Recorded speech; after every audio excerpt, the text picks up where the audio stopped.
You know what? I couldn't get into his Roll20. I got into the Beyond 20, the Beyond D&D. Sorry, I got into the Beyond D&D. I have Beyond 20 Chrome extension. I could not get into anything within Roll20. It's just not up there. Even though I was logged in.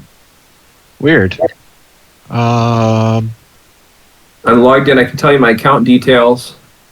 It's danielschultzjackson@gmail.com on Roll20. I mean, it says you're a player. So the link I'm using ends in WPQ from the Roll20 invite. It may just be an expired invitation or something.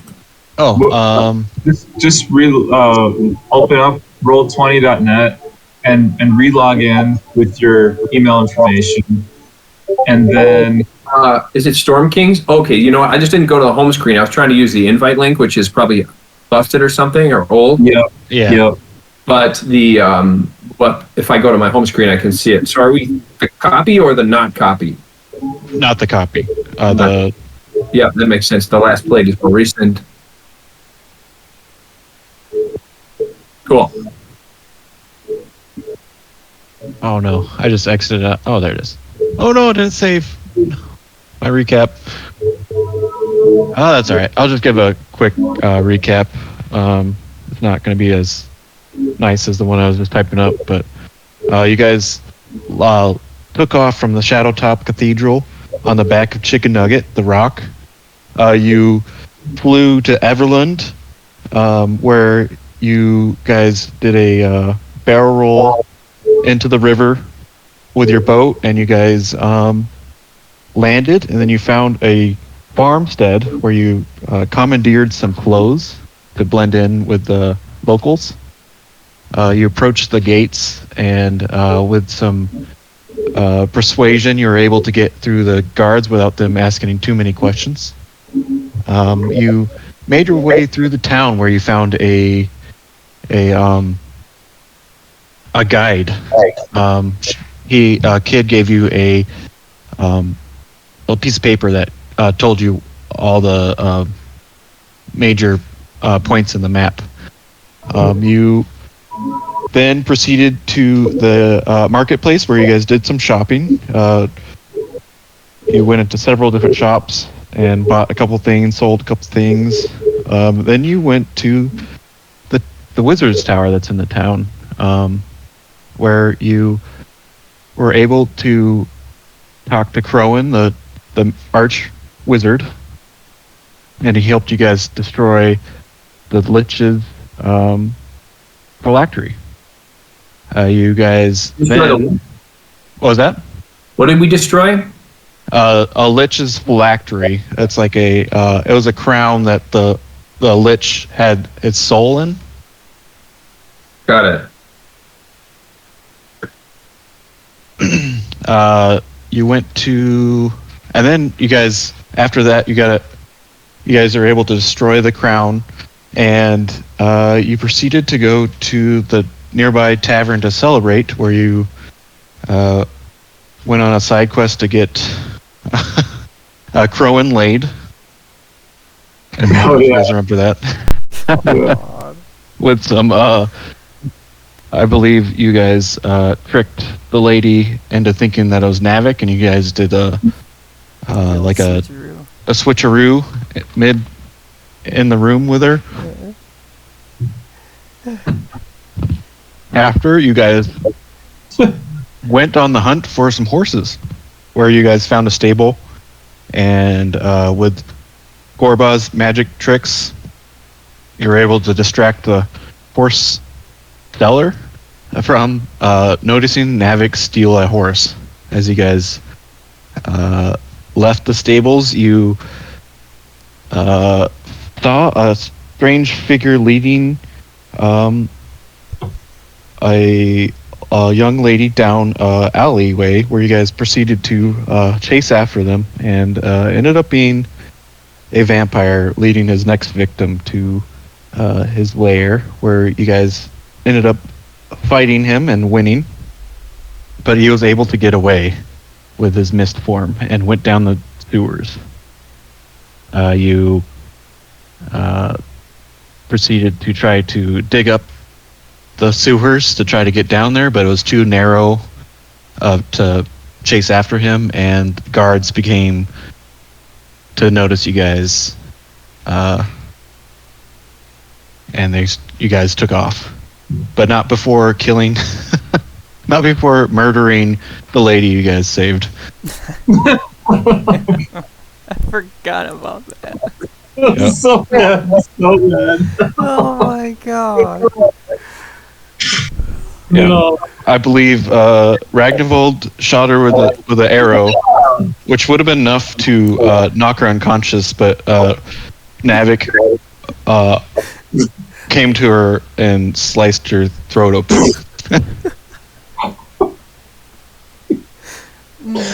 Gotta finish the job, I guess. No. And then Jerry, the awakened cactus, is wondering what kind of party he has joined.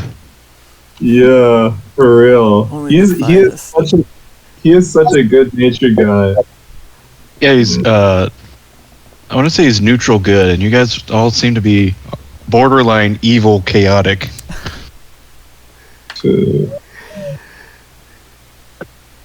But that is where we left off. You guys are running down the alleys. The guards are chasing you.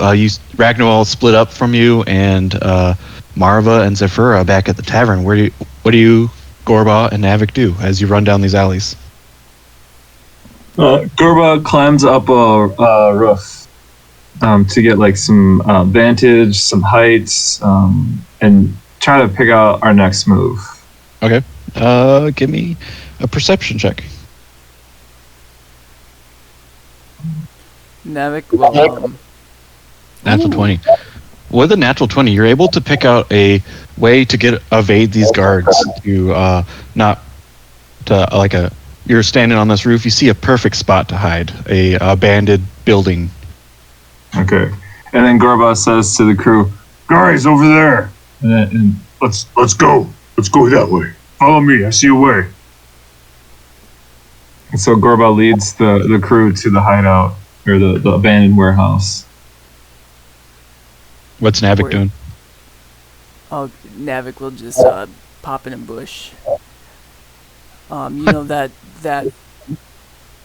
innkeeper's uniform? Oh, He'll put it on. Remove his current clothing, put that on, and pop out of the bush. I just chatted your intro into the chat here of this oh, nice. game or whatever. Not that it matters. Thanks.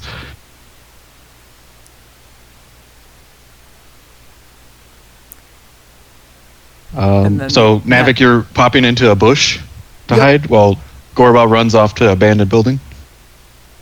Yep. Okay, give me a stealth check.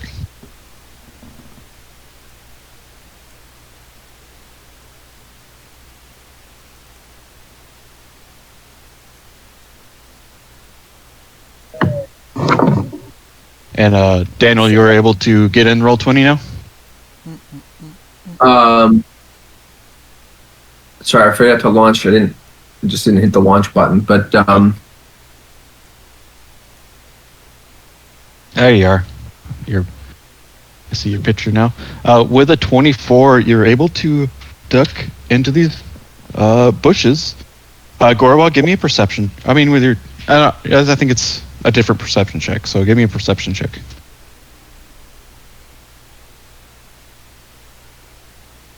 You said Gorba perception? Yeah. Okay.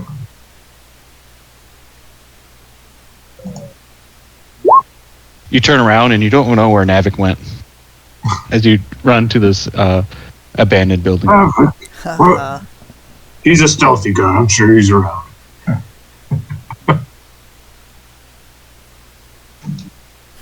But Gorba, you go into this abandoned building. It looks pretty ran down, almost like a drifters come here and stay. But you're able, as you like duck down, like 4 or 5 guards run past with lanterns. They're like, one of them shouts, "We go to find the murderers. The murderers on the loose." As they run past you. but you were able to avoid the guards, and then Yes. as well as Navik. Gorba takes a sigh of relief. Navik will attempt to scare Gorba, spook him. Okay. I mean, with your 24 stealth, I would keep that in Gorba's perception. So, yeah, you're able to sneak up on Gorba. He just does a booga booga. And then Gorba faints. But Navik will catch him before he hits the ground.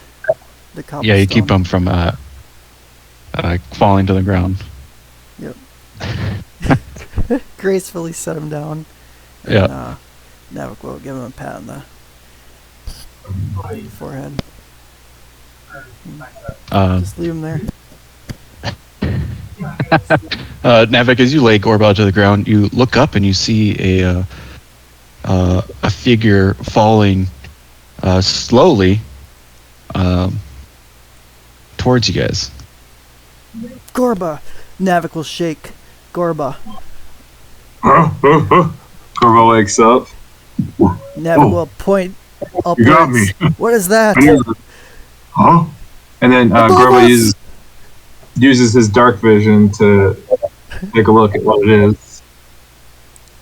And you see Gimble falling from the sky. Oh, Gimble! My old friend, what are you doing here? The Gimble? Wow, Lee, get here. That's gotta be him. There would be no one else like that. He is a star.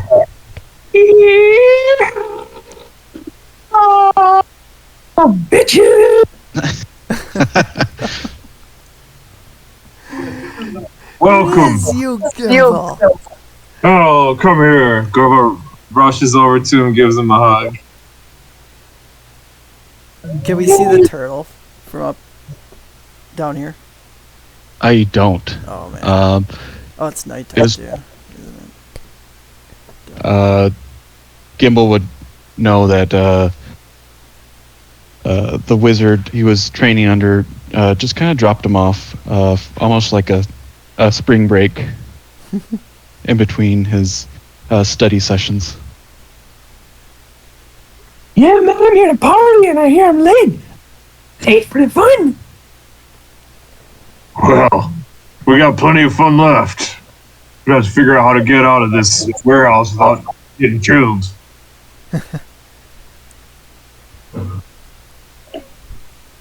Did you bring these streamers? Sign me up. What's next?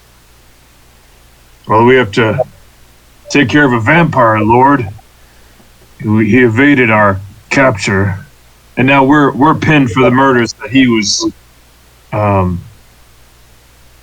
doing. There are wanted posters everywhere for missing women in town, and it was the vampire lords. But because we killed someone who was gonna call the guards, now we're the ones that are framed. We're in a real big pickle here. Yeah. We have to find this vampire lord in order to right ourselves. We could start in the sewers. Might be a good place to start. Just a hunch, considering that is where our vampire foe fled to after we dealt with him. Yeah. There's Gorba. I'm smaller than the rest of you, so tell me what's the first sewer to get through, and I can probably. I don't know. I haven't looked at my spells in a while. I don't know if I can actually do anything to the walls or blow things away or anything, but let me see here. No, I think all my stuff is just player damage, but maybe I could use like a fireball to blow some rock around. I don't know. Yeah. If I there's mean, rock that needs to be blown up. Well, earlier you were trying to get in the sewer and you couldn't fit down there, so I didn't know. So If, that was up for consideration at one point. We should find the city planner, someone who's in charge of the infrastructure here. Capture them, and hopefully not kill them, and learn more about the sewer system. That's a great plan, Gorbo. What the vampire went down was like a storm drain. You guys could probably find a manhole if you look around. I like Gorbo's plan a little We better. could make it more complicated, though. Yeah. That's why I love it. All right. You guys want to look for a city planner? Yes. Absolutely. Okay. All right. It is in the middle of the night. How do you guys look for a city planner? Well, we're gonna have to go to City Hall and find like a register of all the names and all the positions, probably. Oop. City Hall, here we come. City Hall. Yep. Before we make another move, there's something you gotta know. What's What is up, that, Gimble? Hey. When all is said and done, and if we catch that vampire mother son of a gun, there's gonna be one more step left. You gotta know this working with me. I'm telling you now. Tell us. Of course. Anything. Navik slit the throat of somebody he didn't need to slit. That arrow already took it down, as far as I can tell. Is that correct? Yeah. Yeah. Well, So when it's all done, I'm with you. I'm with you now to get this guy, the vampire guy, wrecking everybody. I'm with you to get this guy. No questions asked. He's going down. The vampire's going down. After that, you're gonna have to decide. Because I'm not going down. Until either Navik faces his justice too, or I'm gonna die in the streets in the attempt to make it so. So Navik's gonna have to face the people of the town and say, "Look, this is what I did to get away from you guards.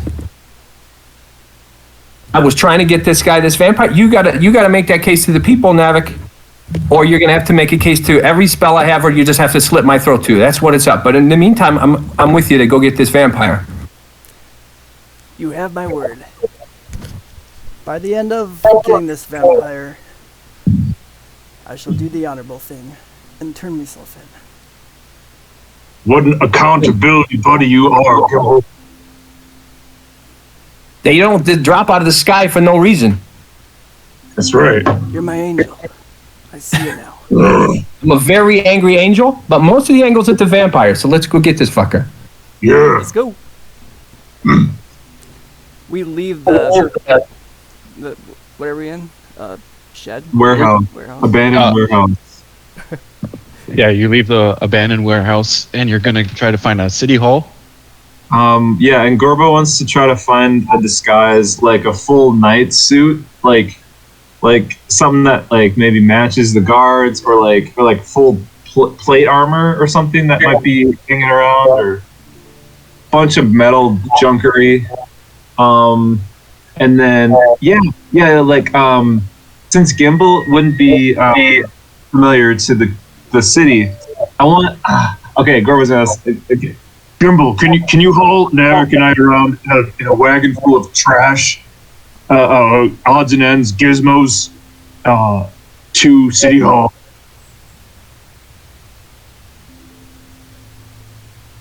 Oh, say it again. Oh, yes. So no one sees us and tries to attack us. Oh, because nobody knows about me. I'm not known as a bad agent or something. So, or as a target. So, yeah, I'll gladly run some stuff to City Hall. That's great. Oh, thank you, Gimble. You get it. So you're looking for a carriage to steal? Yeah, and like a bunch of odds and ends to stuff it with, to hide Navik and I, and also to give Gimble like a reason to be hauling stuff. Okay. Give me investigation. Yeah.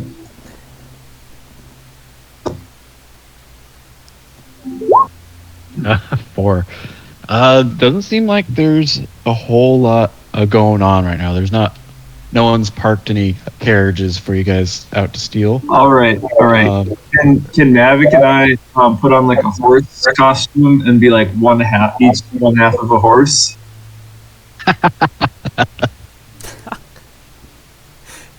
How long would Oh that my God. take to construct? That's probably I'm gonna guess you don't have that in your inventory, so it's probably gonna take a couple hours to make a horse costume. I don't know. Okay, my vote is worth it, but I'll let you guys. Gimble and Navik Problem vote on is, that. we would spend the 2 hours, and we don't even know if it would be good enough to qualify to pass as A horse. a horse. Okay, you're right. You're right.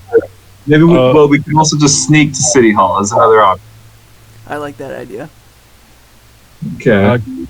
Give me a. I guess someone give me an intelligence. Oh, I got that out the wazoo here. Yeah, let's Do get it. your roll. Roll it. Roll it. Not so great, but still a 13, so. With a 13, Mm-hmm. and asking about this murder, you know that the guards didn't actually see them, so they don't know what they look like. They just are on the trail of. Oh, These guys. okay. That's the best. So We didn't it's, see. I knew we we were didn't see- good. it's not actually advantageous for me to make the trip because none of these people have been visually identified. Yeah, We could still believe in that. We could stroll out in the obvious. Navik and Gorba can believe that, but that's the meaning of the Gimble arrival. Like, oh, he's here to help us with this vampire. The angry angel is here on spring break. Angry Angel on spring break. I just had to have You spring guys break are too. thinking that I should go run that little mission because you're thinking maybe you've been seen essentially, or am I telling you? I'm like you guys. Well, no, I don't know this. I don't know that they haven't been seen. So I guess it would be up to them to figure it out. I guess it would be like We just, with your 13, you'd be like, that question is running through your brain. Like Right. you see them. Did they actually? Did they actually see you? there's no way. Well, no guard actually saw us. We hid too fast. And you're sure about that? Well, so then, I mean, I'm still happy to make the trip, but it's it doesn't have to be me, does it? It's fine either way, whatever.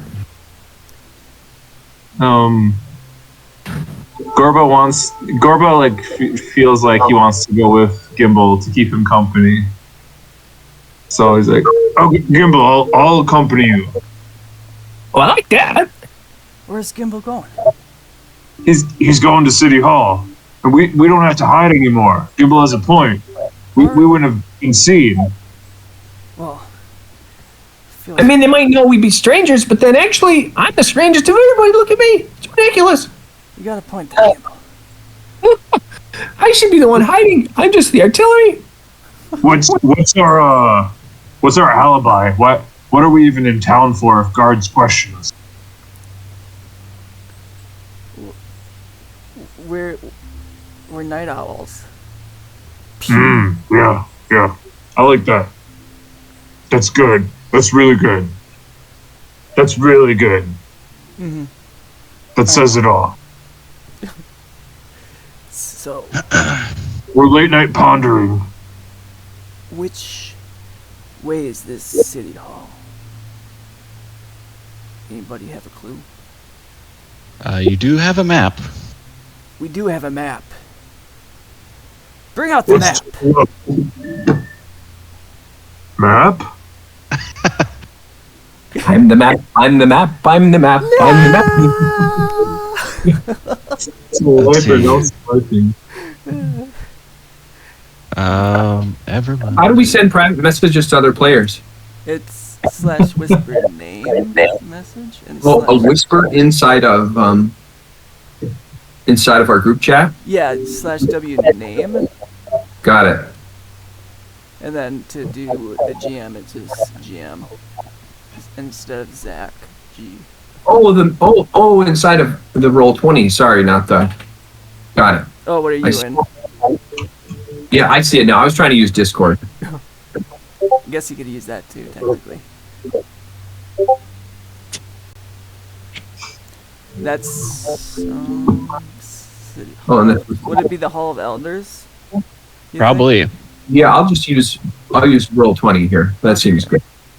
Yeah, let's go to the Hall of Elders. That seems to be the place. Cool. That map. All right. Good to know. It's a good map. Mm-hmm. All right, So so it's like right or here. I thought I had a Gimble, but I guess I don't. So I'm trying to make him a token right now. I don't know what happened to him. Oh.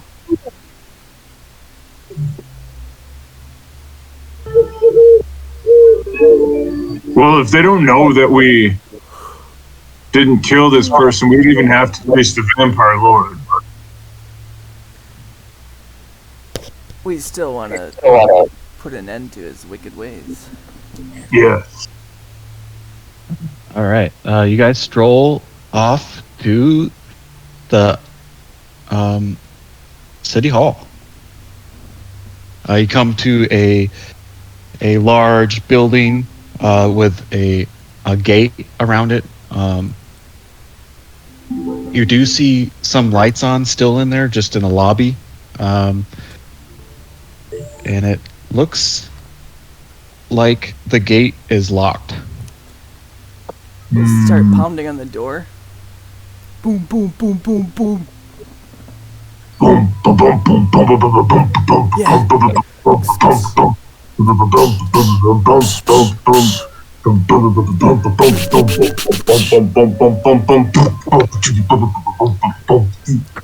After about 5 minutes, someone opens the door. Yes, what is it? Tell us about the sewers.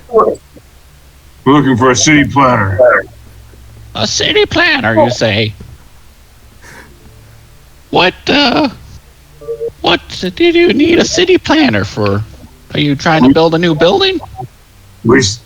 Well, yes. The town is in peril. The safety of the town is in peril. We need to build a new building quickly. Quickly. Many lives are at stake, and you just stand there with questions. We want to put an outhouse right outside of our little garden shack. Oh, you need sewer access. That's right. You read minds. And Daniel, I'm having trouble whispering you back, but yes, you would. Okay, thank you. But yeah, the old man looks like a custodian. He scratches his head. Well, I might be able to help you with that. You can build things?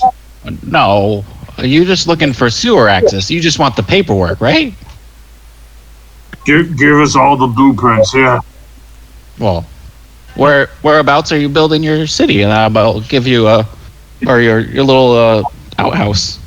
Right over here. And then Gorba points to the area that vampire went into the sewer.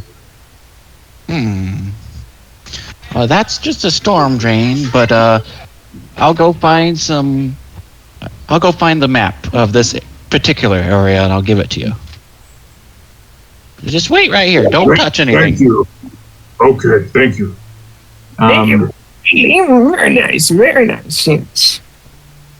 He does like a double take at you, Gimble.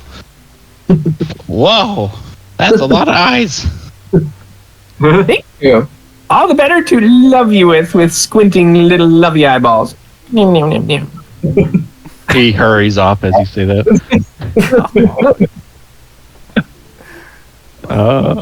What do you guys do while he as he goes off into an office room to try to find your map? Gorba tries not to touch anything. He tried really hard not to Is there touch anything anything. that looks expensive that is in range? Like a nice candlestick or something?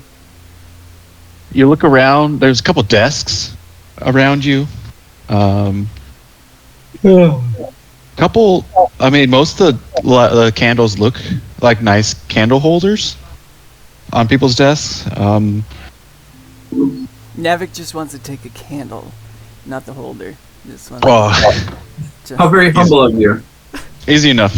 You walk up to a desk and you take a candle, unlit. After 5 minutes, so the old custodian comes back. Well, this looks like the map right here.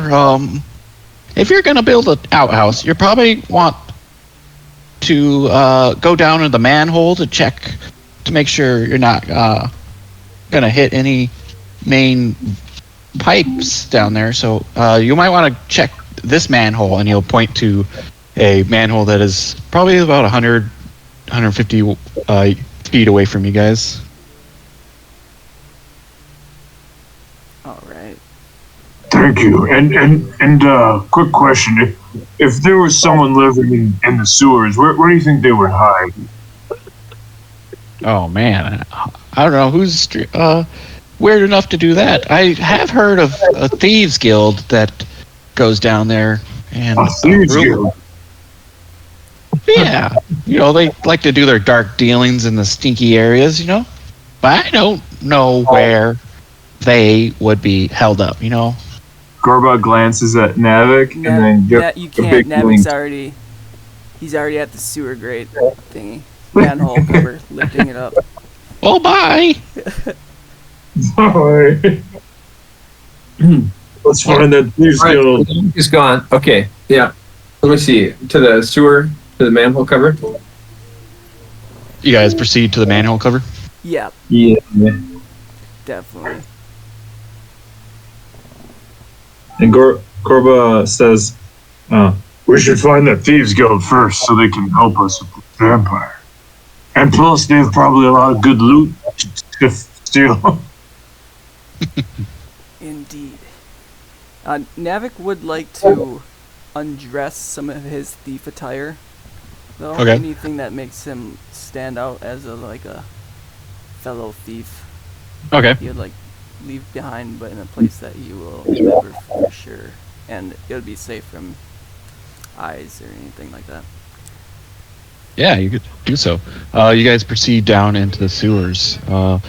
Very dark down here. The roofs on most areas is probably about 6 feet high. So Gorba, you probably have to crouch down a little bit. There are areas that are smaller, maybe like 4 feet high.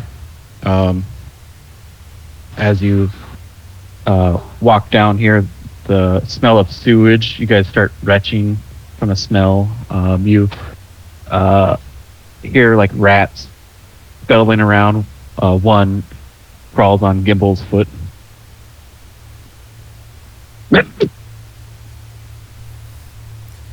And you hear the drips of rain from previous days coming down the sewers still. What do you do? What are we doing down here?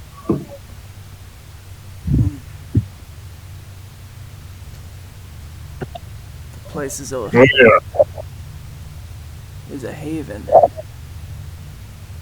reminds me of home. But it smells. Maybe it would be wise if we split up. How are we going to find each other? How dark is it down here? It's pitch black. Pitch black. So Navik would be lighting You can't a see anything. candlestick. Yeah, you would have to light a candlestick. So,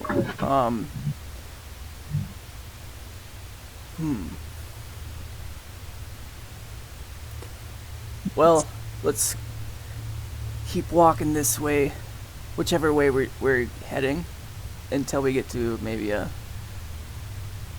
path that tees off or something like that. Yeah, you walk down the sewers, and did you light a candle? Yep, I did. Just because Navik doesn't have the night vision.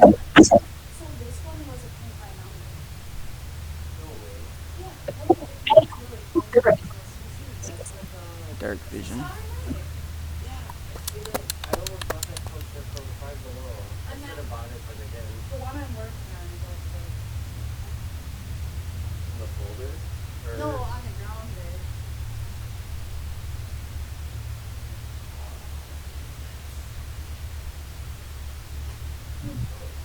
All right, you guys walk down.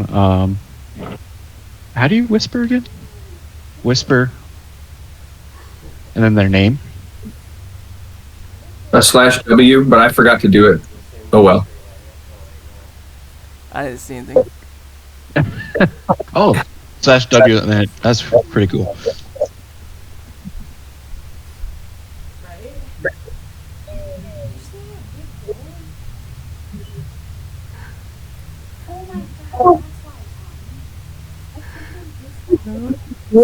What the heck?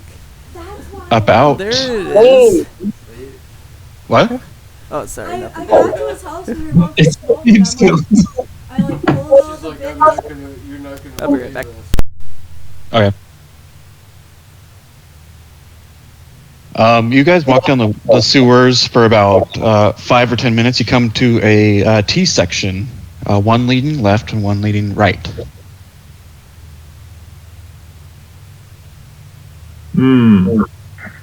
Gorbo wants to go left. You head down left, and you start smelling more of a rot smell than normal.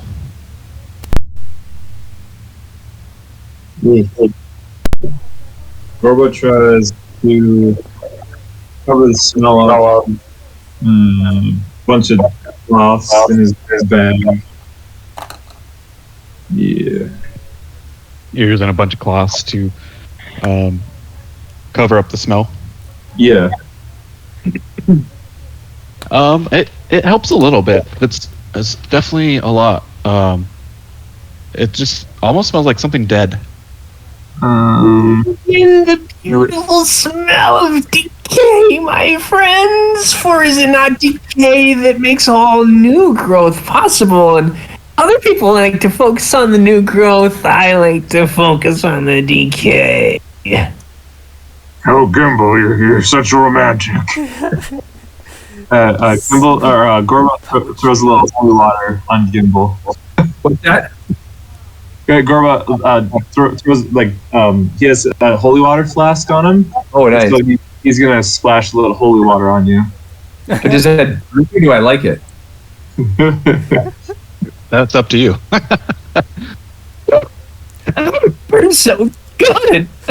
Yes. Good. You better save those for another time and place, my friend. All right. Give me an investigation as you guys walk down this, or perception. I gotta find my token. I found it so quick this time.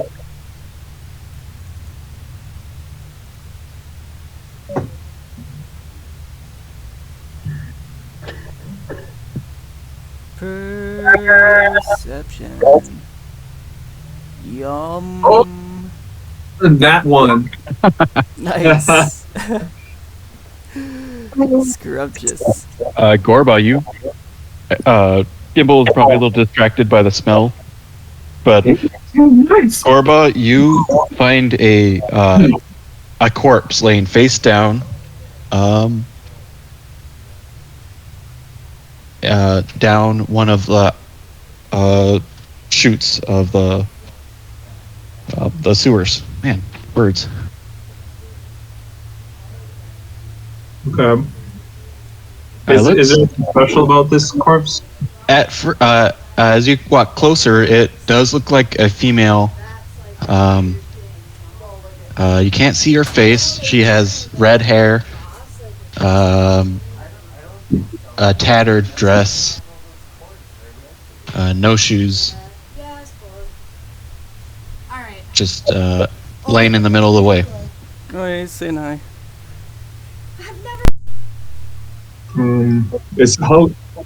Is she like super badly decomposed, or is she like freshly? It's hard to say. You would have to get up closer. But it's okay. So it smells awful, but it's I can tolerate it. It's not actually causing like poisoning or something. No. Okay, so Gorba's gonna investigate this corpse, and he's gonna try to like look for any clues about what's going on. You know, see any bite marks or anything like that. He wants to know if it was vampire kill or something else. So how close are you getting? Like close enough for the end of Dark Empath to like move her hair around and stuff. So, like the tip of Dark Empath, like poking around at her. Okay, so you're like moving her hair with your sword. Yeah, that's right. All right, you move her hair with her sword, and there is bite marks. This is hot on the trail. We are not good. Poor thing for her. Is she a vampire though? I mean, how do we know? How does this work? So Gorba's like asking Gimble, do you know how vampires are made? Like maybe she's just playing dead right now. Let me roll some. I mean, would it be intelligence or would it be? Probably be nature. Oh, nature. I don't know anything about. Let's see, nature. Oh, I got it. Nature. Yeah, that's a plus. It's the same, +4, so it'd be the same. 17. And what was your question? So, I mean, I'm assuming his question was, how are vampires made? Like, which is she being converted to a vampire now on account of having been bitten? That's your question. Yes, Gorba? Yes. Yeah. So, I guess you should tell me the answer, and then I can say it in a high-pitched voice. Usually, a vampire is made when they're bitten. They can become vampire spawn, and they're usually controlled by the vampire. But this one seems pretty dead. So, is that not always the case, or do they always become more vampires? Like, would I know that she's definitely a vampire spawn that's ready to fight us, kind of, by virtue of having been bitten? You don't. Okay, so. Well, sweet Gorba, delicious holy water boy. The vampires, they bite their prey, and sometimes the prey becomes a spawn. It becomes controlled by the vampire, and maybe some of those may even go on to become full vampires. Perhaps, we don't know. But it's also possible that after a bite, the blood is gone, the gal is dead, it's done, my friend. And so, it seems to be what we're dealing with here, unless you have reason to believe otherwise. Gorba, like, swings Dark Empath in the middle of Gimble's speech and tries to lop off one of this corpse's legs. Can I say something? Uh-huh. I missed like kind of like the last 10 minutes. People are distracting, so I apologize. People are distracting. Well, so we took a left at the end of the tunnel, and then Gimble and Gorba came across a corpse with red hair and no shoes, and that had bite marks on it, and that smells really rancid, like awful. And so we don't know if this is a spawn vampire or if she's actually like completely dead. So we're now Gorba's swinging his sword to cut off her leg. That's all it's really. All right, nice, thanks. You take Dark Empath, no roll needed. You slice through a leg as like a dark ichor splatters on your face. Ooh. Ah, yuck. So wait a minute, if she's full of ichor, then maybe she was a vampire spawn, so I guess you better keep that up until she's gone. Okay. So Gorba starts getting to work. You start hacking away, and she kind of rolls over, and as from the movement, and you see that she is staked in the heart by a wooden stake. Ooh. As soon as Gorba sees that, he stops hacking away and inspects the stake mark, like if there's any insignias or anything on the stake.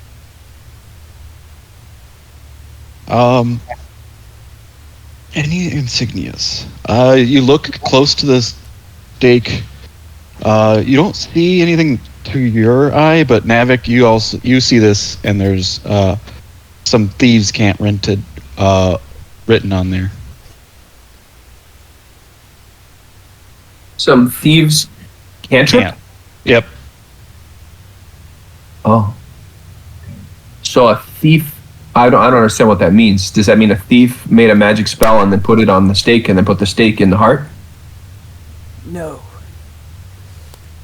I might be able to tell what it says, though. You look closely at the stake, and it is pretty much just says like it's like almost like thieves can't for like made by Mo. Mo. It's almost like this thief is like marking his equipment. It just says Mo. A name. Perhaps. Okay, so an underworld war between thieves and vampires. One kind of sneaky bastard against another. Sounds about right to me. I think we just gotta get a hold of our dear friend Mo and see if he's a friend or foe. Right, Gimble. So you guys keep on going? But before we go, I've heard back from my sweet boss in the sky. He's got some words prepared for moments such as this. Do tell. I asked him, I said, okay, in this adventure party, there's one named Navik who took a moment that could have been disabling and made it into murder in the name of what would have been a holy quest. And so I said to my boss in the sky, hey boss, can you write one of those nice shiny contracts up for my buddy Navik so that when he signs it and says that he will submit himself to justice when the vampires are taken down, that if he does not, that the shining sky and the turtle that flies will send the word of this ill man and make every step he takes twice as heavy and twice as hard. The document is ready, my friend, and the pen is here, full of pens. Oh, should be no problem to sign. There's no problem at all. We can also Navik just says forgo. nay. We can forgo capturing the vampire too at any point. Just No, capturing the vampire now is quite essential. It's the only thing that can eventually just possibly give favor to this one who must submit himself. Am I wrong? The agreement was for me to submit myself to the city. The contract was not a part of the deal. The contract is right here. The contract is the deal. Our deal was verbal and nothing more, my friend.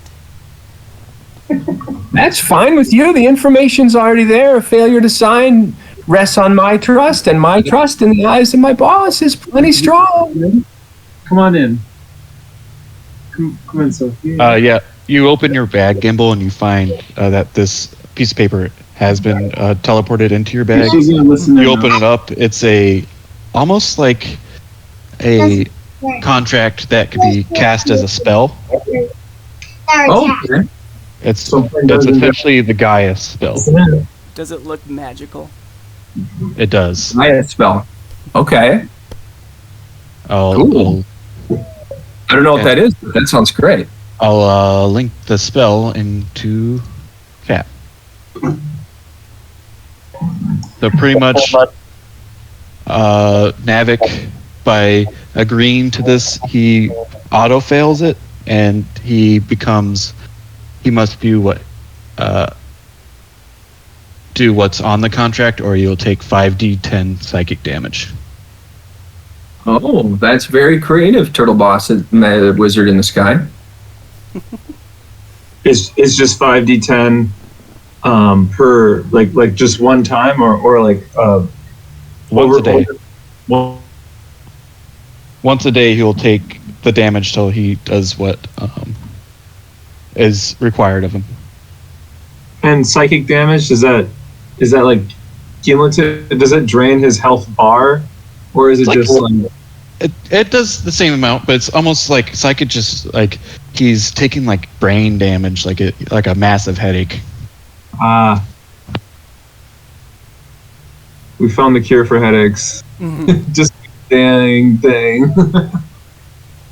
But Navik will proceed to laugh at the sight of it, because if it looks magical, he's gonna say, "You must mistaken me for someone.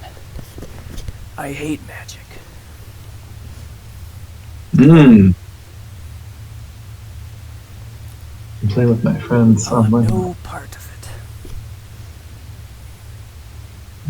I see. I see. Yeah, you can talk through that part with my boss up there. I'll see what else he has in mind. Weren't you gonna fire Navik if you didn't sign the contract or agree to this?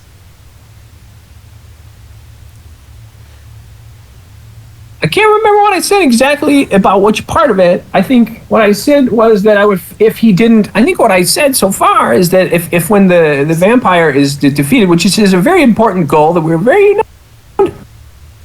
that's very good. Well, I'm in for that. I'm just in for that. But then, if afterwards he doesn't submit himself for justice, that's when, we get to have our stupid little showdown. But,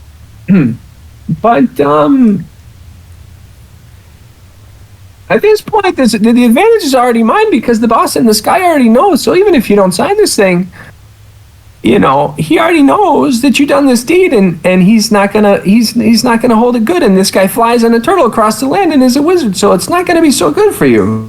So this is a good straight way out. Now I don't think we need to have you taking 5d10 psychic damage every day, because then you may not even make it to the vampire. So I may need to talk to the boss again and have him get a different draft written. It's Tell you what. 5d10 if he doesn't do. Oh, it's if he doesn't. Got it. It's like disobeying what it is. It will cause damage, not just like he takes damage. Got it. Only if he disobeys. Yep. Oh yeah, that's it. I suppose if you find me a contract where it's not glowing of magic essence, I might consider signing your silly little paper. Very good. I'll talk to the boss for revisions. I'll see if I can just port it back up. Yeah, you open up your bag and there's already a new draft in there. Whoa. Loser. And what do I see? What's on the draft? It is the same thing. It just has an extra. I mean, no one knows this but you. Just by holding it, you could tell that there's like illusion magic on it that makes it look like a normal contract. Okay. Got it. All right. Well, all right. But the boss sent down another one. He's very accommodating. So you sign this, and then you're my boss. You see what I mean? You sign this, then you're my boss for this deal. If this will help you to shut up and let us proceed with the mission, then give me a pen.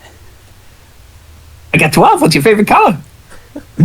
Navik will just take one if you're holding out the 12. He'll just take one and sign it quick. Before you sign it, give me a perception check, Nav.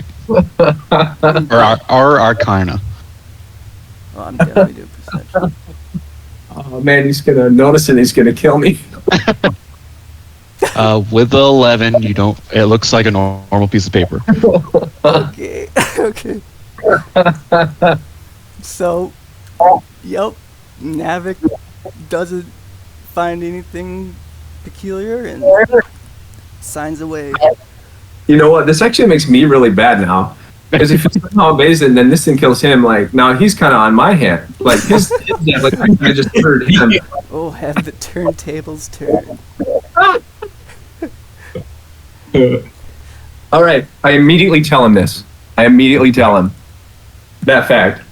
You Like, immediately. I immediately tell him, "Oh, I did not think through that very much." Okay, Navik, I'm just going to tell you right now. I have a strange sense of ethics sometimes, which has got us into a new, different kind of pickle, I guess. If you don't do it, good chance you'll die. So, didn't think through that so good. Then I'll be murdering you. Okay. And now we're really in this pickle together. I don't understand. I signed a piece of paper. Yeah. But then, I realized too, my boss, he did this thing, which first seemed really cool. Very cool. He gets What the are you magic. saying? Nev Boss grabs gets him the by the magic- collar. Come on, out with it. I already said it. You just gotta believe what I already said, you dingbat. It's just as magic as the first one. It just looked not so magic because of the boss upstairs. He's very interesting. Guy that made it not look magic. But now, you signed this thing, and now I'm thinking, that's great. Now he's really bowed in, very nice. And then I'm like, oh, fuck. Like, if he doesn't do it, now he's gonna die. Now, I just killed him. So, now at least you know. Navik will push him up against the wall of the sewers. He says, I don't know what you're saying, but whatever this is, you reverse it, and you reverse it quick. I think the way to reverse it, I guess I could ask my boss. He'll let him down. Now, do it. Hey, boss. It's just saying to the boss in the sky, Yeah. Hey, boss. I didn't think through this so good. Can we go with a version of this that doesn't kill him? We're not looking for more killing. We just want him. The point is, if he doesn't do it, I guess. See, that's the funny thing. We want. See, these are so tricky because we want him to face some hell if he doesn't do it. So why not let him just die if he doesn't do it? He's got to do it. You just got to show up for justice if you don't do it. That's all there's to it. So we would want that, but somehow the fact that he's going to die if he doesn't do it, man, I'm all stuck. I am all stuck. Does Navik hear him? Does Navik hear you right now? Or hear You Gimble? you probably see him speaking into like a stone. Yeah, but can you hear the? Yeah. Like. Oh, actually, I don't know. That's fine. If you just ask me what I said, I'll just tell you that's what I said. He's very, yeah. I just said. It was Navik overheard that, he would make sense of it and agree with the circumstances and be like, all right, we're wasting time. You're right. If I just go through with my word, then what harm can be done to me? Yeah, you'll be fine. We'll all be good. I'll tell you. I don't like playing by the rules, but I guess I'll obey to them this one time. You can think of it as playing by a very strange set of confusions.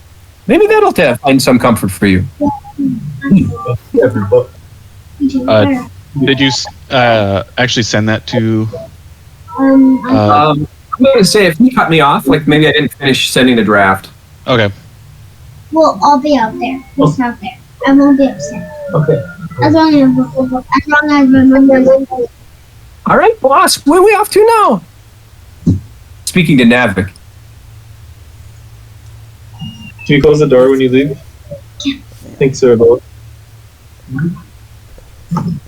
Let's keep heading down this way. As you guys head down the sewers, Navik, you start seeing like little small etches to the normal untrained eye. It just kind of looks like scratch marks, but to you, it's like leading to like a safe haven. We're getting close. Can't wait to meet your friends. Yes, keep your belongings close. Yep. Oh, is Navik a thief also? Yeah. Yeah, he's a rogue thief. Give me, Navic, give me a perception check. As you guys walk down these sewers. Okay.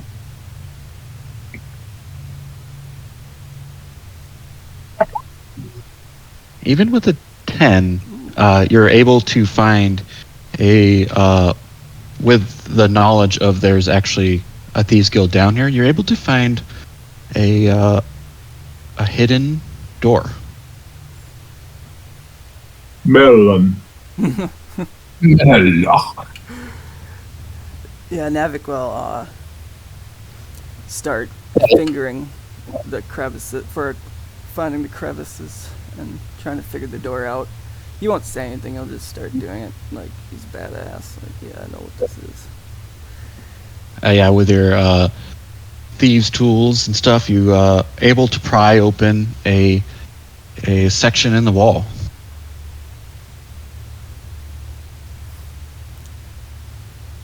Let's go say hi to Uncle Mo. Indeed, we might find a Mo down here. So it will go down the thingy, the tunnel. Is it a dark tunnel? Yeah, it's a dark tunnel. Yeah, Navik will put out his candle though, and he'll just let the people that can see in the dark lead. Yeah. Navik will adjust this too. I just don't know how you'd word it. Yeah, you I'm probably like in you the probably- dark. I'm gonna guess you probably put your hand on Gorbow's shoulder or something as he leads Yeah. down this hallway. Yeah, something like that. You. I'll go ahead. Gorwa stealths. Does a stealth kind of mode. Are you actually trying to be stealthy or just flavor? Flavor. Okay. You creep by like rubble and stuff. Being stealthy for the sake of the story while also not being stealthy. Yeah. Gimble, you see Gorba trying like he's stealthy, but he's not. He's actually been really loud as he walks down this hallway. He's just crouching down like a bent, like half squat kind of pose with like stomping through the wall. Yeah, it's like in Skyrim, you're stealth, but the eye is all lit up. Yes. Oh my gosh, so funny. Is this real stealth or flavor stealth? That's like the movie Emperor's New Groove, and they're like their little ways of hiding as they do things. Dude, I watched that 2 nights ago. Perfect. You come to a doorway, a wooden door with a slit for someone to open up and look through. The door seems to be locked. Okay, Navik will attempt to pick it. Give me thieves' tools or a sleight of hand. Yeah, I'll have to do. I don't think my thieves tools are on roll 20, but I'll do sleight of hand. Or maybe they are. With a 10, you are unable to pick this lock, but as you're picking it, the grate on the top of the door opens. What's your business? Why are you trying to pick my lock? Oh, hey there. We are from the Future. future. What The I'm future, you say? One of your members set us up to this. He had to have. He said this was our first mission in order to get recruited into the Thieves Guild. Oh yeah, what's his name? Mo. Yeah, well, Mo. Mo sent you down here? Why do you start with that? He unlocks the door and lets you guys in. nice. What an amazing security on a Thieves Guild. Like, guy puts his name on every spike he puts in, and then his name is the password for the Thieves Guild. Yes. Impeccable. 1 second, my headset's dying. Oh, that's pretty awesome. Yeah, so I'm talking right now. Well, this is how loud I'm talking right now. Same volume. Isn't that not hurting your ears? All right, I'm back. You walk in, and there's a large circular room with a table of a couple people playing cards. There's a bar off to the side with a half orc cleaning his cup. You see, it is well lit down here. They have candles all around this room. Okay. Gorbo joins the half orc cleaning his cup and asks him if he knows so and so, like some great aunt or something, like a relative. The half orc eyes you. No, I don't normally get out a whole lot. Do you stay here, or do you go on Thieves Guild runs? This is an odd question, but yes, I usually just stay here and usually just tend to the bars, keep these thieves' cups half or full all day, and try to get them fed. Would you like some help? Bartending? Yeah, can I help you out? Sure. Run these drinks to that table over there, and you see a table of men sitting playing a game of cards. Gorbo cheerfully brings the mugs over. He's got a big beaming smile. He's just so happy to help and found his purpose to blend in. You walk off to this table, and a man steps in front of you before you're able to set the cups down. He's like, "Who are you? You're not gonna get close to the boss." Gorbo says, Move! I have a job to do. I am the barkeep's assistant to the regional barkeep, and if you don't move, you're in big trouble. Like you said, the boss is getting his drink, so move. As you say that, you look to the table, and a dwarf, blonde beard, is sitting at the table. He says, "Let him through, Finny." And Finny steps aside. Like snorts at the person, like exhaust coming out of his nose. As you set the drinks down, the dwarf with the blonde beard acknowledges you. Thanks. You're new here, huh? Yeah, my name's Croc Daddy. Put it there. Croc Daddy. What an interesting name. He shakes your hand, predator style. If anybody cares, I have now put Gimble picture as my picture on Roll20. So if you refresh, you will no longer see my human pasty face, but you'll see Gimble. I Refresh.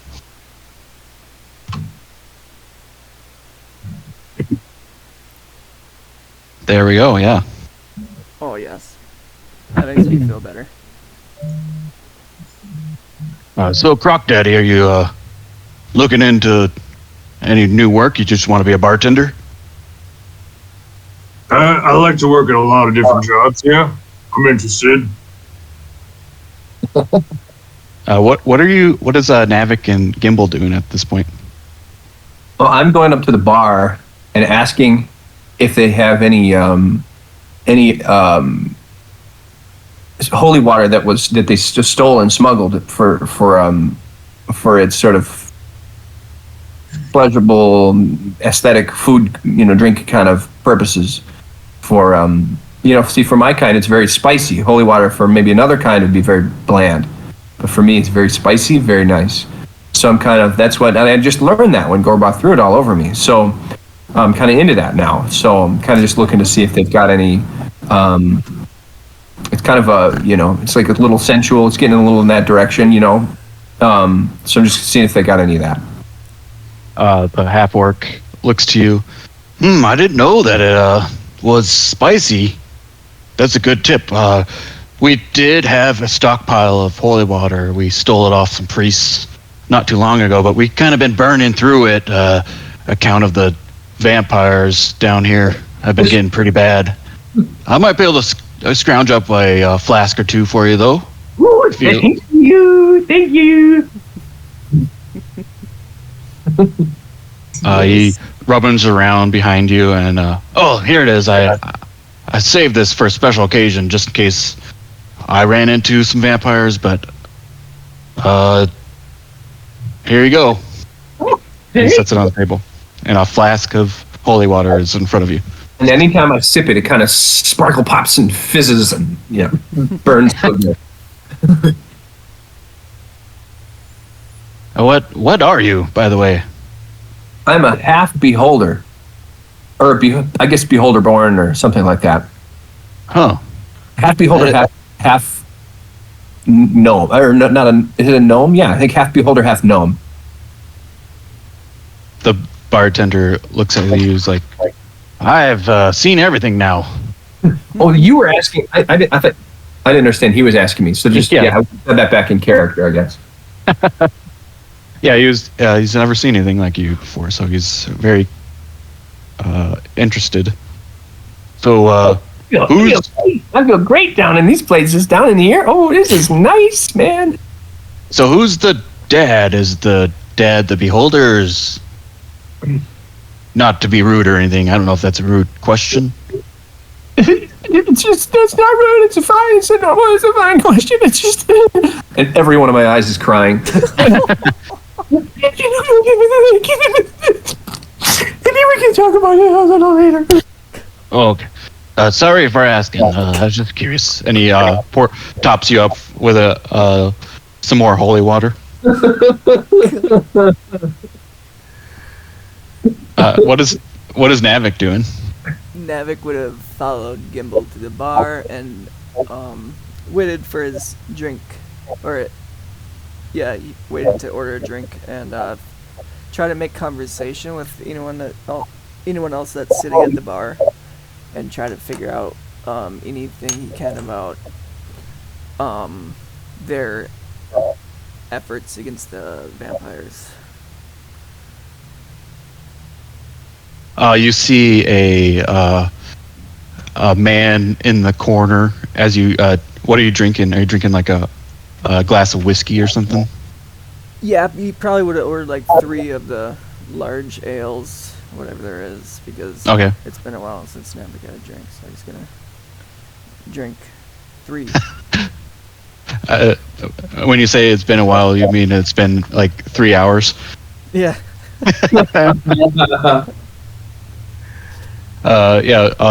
The half orc hands you 3 mugs of ale. You might want to chug it. It's a little thick. It has a little bit of hops floating around in there. Navik doesn't miss a beat. He'll just shoot it back. And my man. He'll throw him some coin. Thank you kindly. But as you look around, you see a man sitting in the corner with his hood up, and he's like has a knife, and he's like chiseling. He's like shaving down what looks like a broken table leg or chair leg. Navik will sit beside him. It's a nice knife you have there. Why, thank you. My pops gave it to me before he skipped out of town.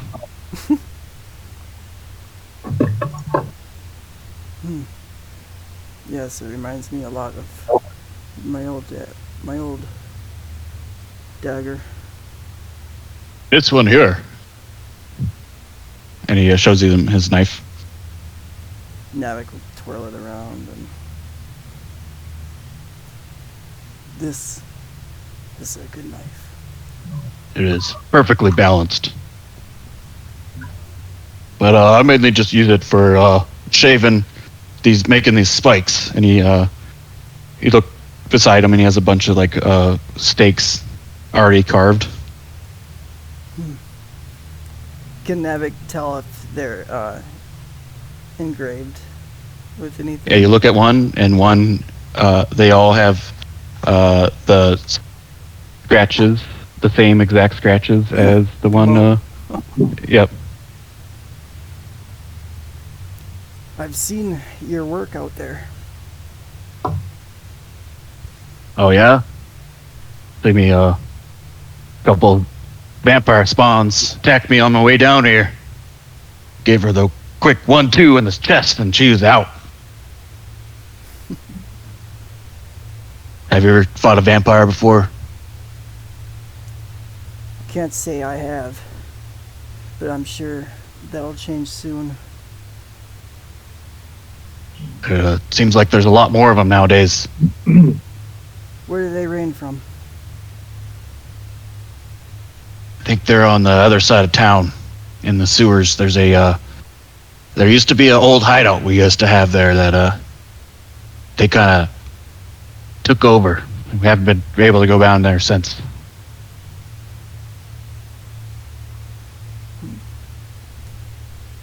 I see.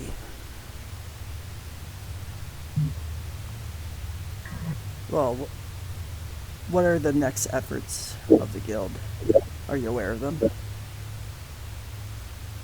I'm not aware. I'm just a lowly member. Are you a new recruit too? Yeah, I just actually joined not too long ago. What a coincidence. I'm from this town, but I'm usually a freelance man. But with these vampire attacks, I had to join the guild. Yes, it is getting rough out there. By any chance, being a new recruit, do you know where to find perhaps the guild cash? I need to make a deposit. He eyes you. You see, I have all this gold, and Navik will show him his 5,000 gold. He quickly grabs your hand before showing everyone. What are you, Dick? You don't want to show that around here. No, you see, I do. Oh, snap. Are you like winking at him? Yeah. Oh. You're looking for trouble then, huh? I'm looking to make a deposit. A donation, if you will. You might have to talk to the boss. Or is this the only thieves guild in all of the lands that do not need funding from the inside? Yeah, you got a good point. I'll speak with the boss. Maybe he'll be able to get you set away. If you want to store some gold here, they'll probably let you. Very well. He points out. Here you go, boss. You tell him, boss. You tell him, boss. Whoa, this guy's weird. How many eyes you got? 1, 2. Oh, I can't even count them. Can you move those independently? Oh yeah, point him any direction. Each one can cast a spell. You just watch out. Just don't get on my bad side, which is all of them. He laughs. See that dwarf over there, blonde beard? I do. That's the boss. If you want to talk to him, if you want to deposit anything. That's the boss. That's the guild master, yeah. He's so short. I was expecting. Never mind. Don't mention that to him. He is a little testy with his height.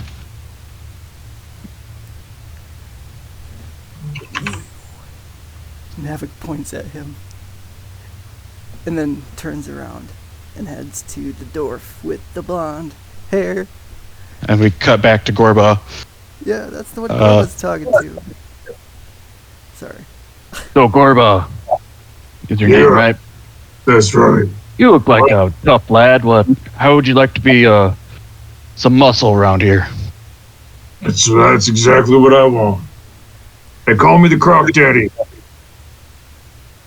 I beat Croc sewers once. I wrestled that croc down to the ground. It was a big old wrangler thing. And that's what this chest piece here is. The skull of a croc.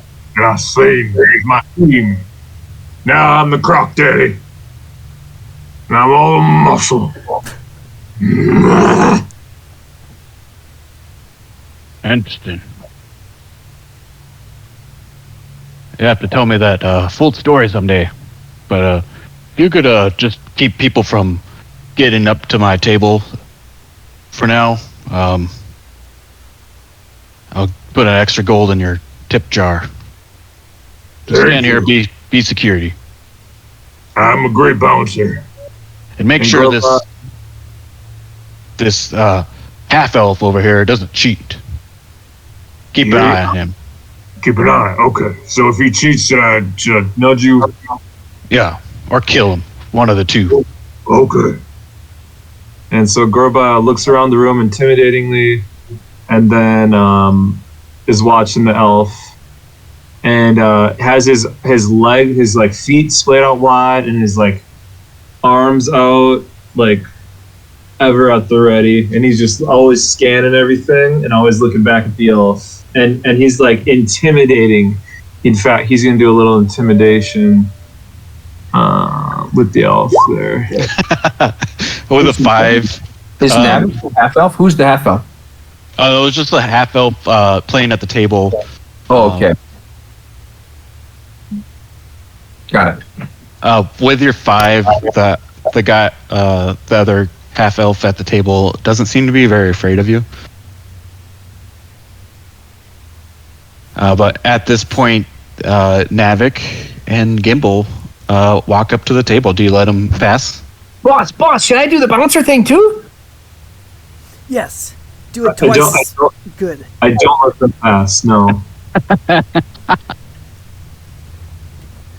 I'm holding Gimble's and Navik's heads down as they're running at me, running in place. Just... Gorba. So, are we trying to get to someone? We're trying to get to the dwarf. The dwarf is behind you, and you're not letting us get to the dwarf? I think that's precisely what's happening.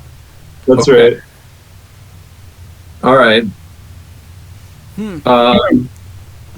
Man, the politics of this moment are very confusing. Navik is pondering this as well. Gorba explains to them, if you can help me watch this half elf, make sure he doesn't cheat, I'll see if I can put a good word in for the boss.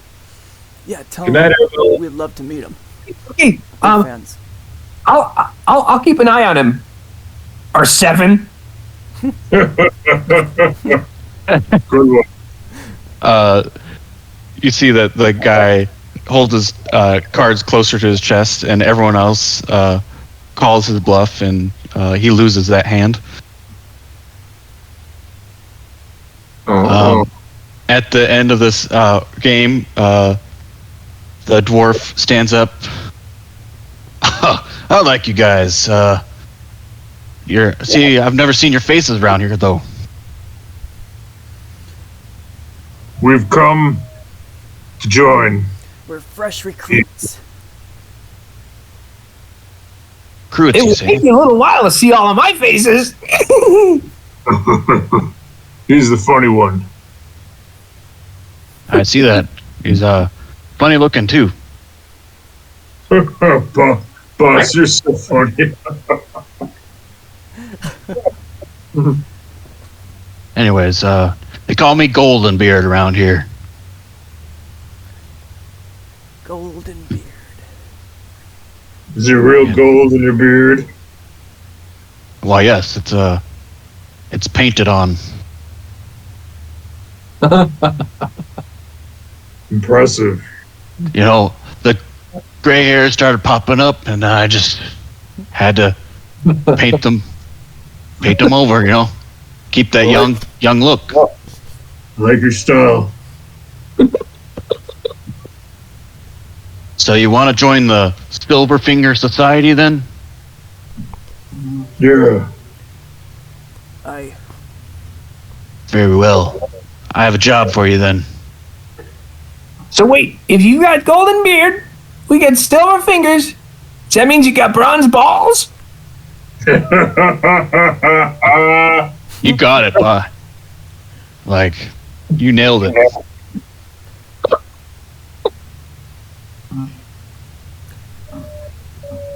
Anyways, I need you to steal something for me.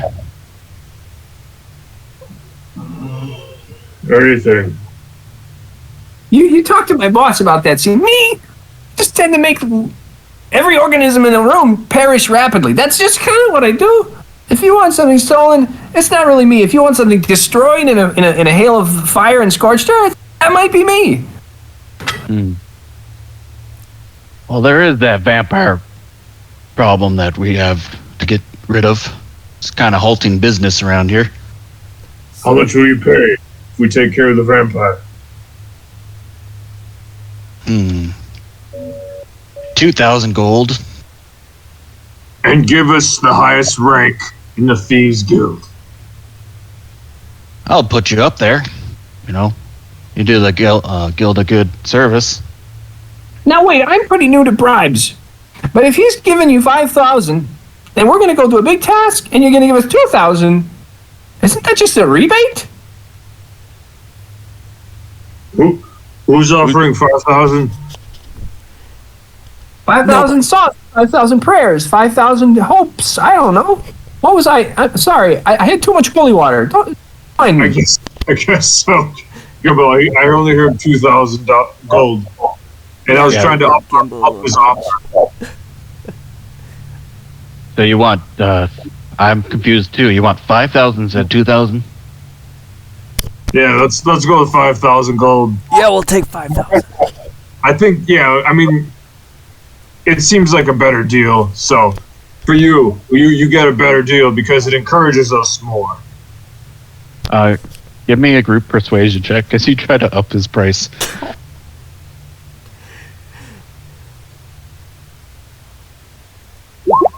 Yeah, Navik had a plan with giving him 5,000 gold, but now he's thinking twice about that. It's just gonna be too much work. Trying to pit the master against, or pit everyone against the Thieves Guild master for hoarding money. Yeah, I think we'll just start with 2,000. Yeah, we rolled so bad. There's also another job you could do for me, and that will help you out as well if you want to climb the ranks. Yeah. There's a old member that left recently. My former partner, Nixie. She left, and I'm withdrawing all protection from her and her properties. When you say partner, are you saying partner? Are you saying partner? You know what I'm saying? Like both. Okay, got it. Yeah, thank you. Carry on. See, Nixie betrayed us, and she left the Silverfingers. Betrayal. The ultimate betrayal. How did she betray you? I don't want to get into that, Gorba. I just met you. Is that all right? I mean, let a man. It's too much shame to let everyone know, you know.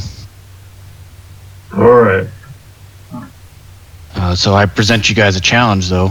I want you guys to break into her vault and steal a diadem out of her vault. A what? A diadem. It's like a crown. A little dainty crown that's worth a lot of gold. She stole it from some nobles, and I want to get it from her show her that I'm the man, you know? Well, so it's a crown that's worth a lot of gold in her diadem. Yeah, So- she keeps this crown in her vault with as like a collector item. She has a few other things in her collection that is worth a lot of gold. If you guys just go there with some empty bags, you probably make out like bandits, you know? That's what we intend. And how much will you give us if we give you the crown? I mean, it's not really worth it, but I'll give you another 2,000 gold on top. Okay, each of us. 2,000 each. You're busting my balls, Gorba. Well, we're risking our lives for your crown, sir. How about you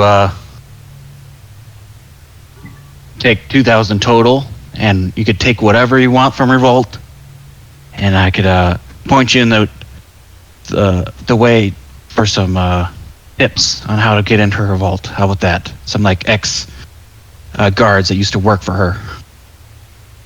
That sounds good.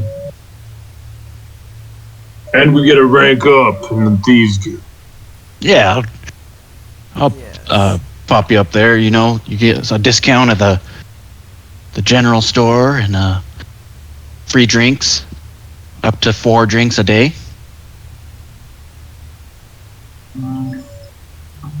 What do you guys think? So, Gorba like does a little huddle with Gimble and Navik.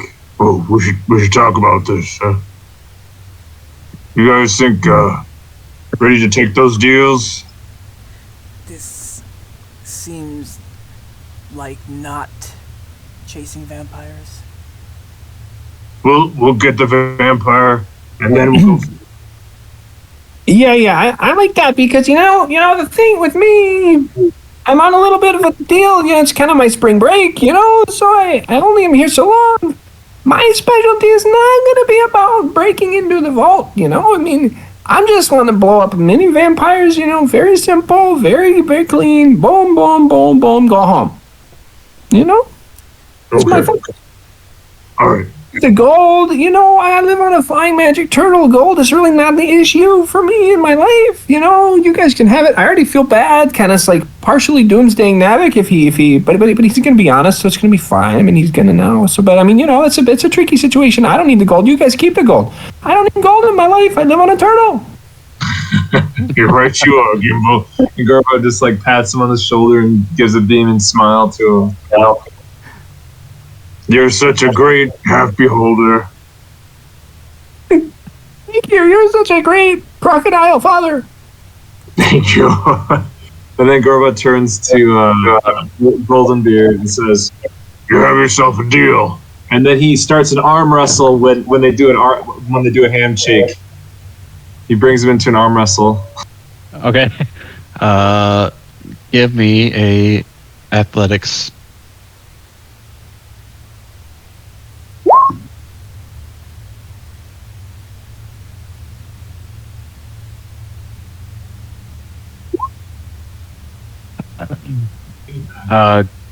It seems like an even match. You guys are just like, he's like, he like caught on before you even were able to arm wrestle him, and he's putting up a good fight as you guys hold it there.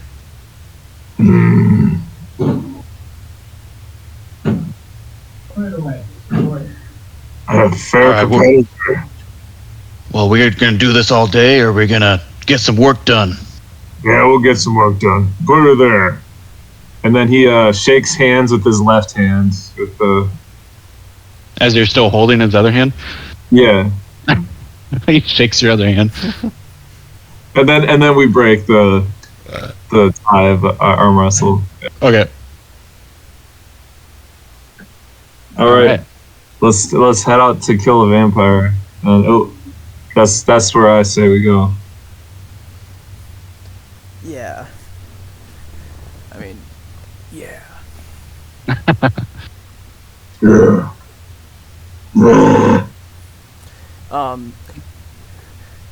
Tell you what. Tell us where this vampire lair is. We come back, and later on, we get you this crown thingy.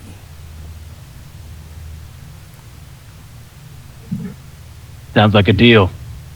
I think they hold up in our old guild lair, about a mile down the sewers. Mile down the sewers. Which direction? You want to take a right at the fork and head down south, like you're heading towards the river, and then you'll take another right once you get to a T-joint, and there'll be like 4 different ways to go. You'll take a right there. Aye.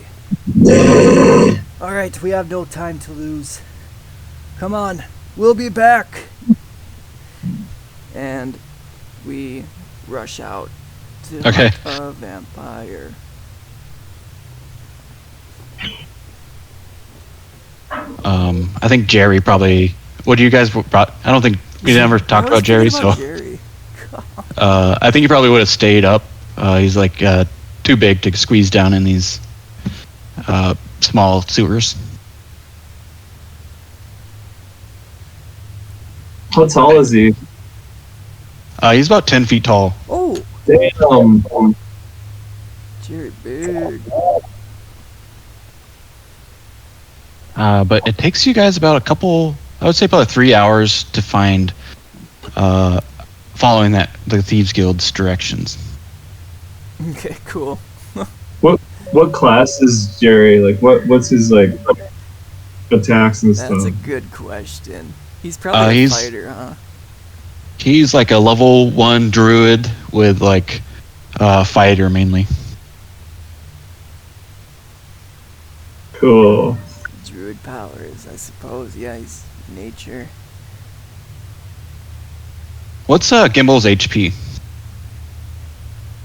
I have well, I mean, I've seen this 56. Oh yeah. Oh, I guess we forgot to mention this, but you would have probably leveled up. I don't know if you want to do that now or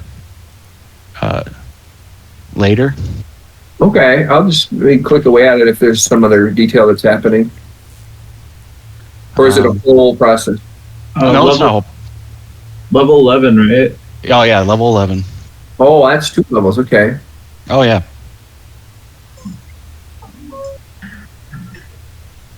Yeah, so if you want to level your guy up. If we're gonna fight now, might as well.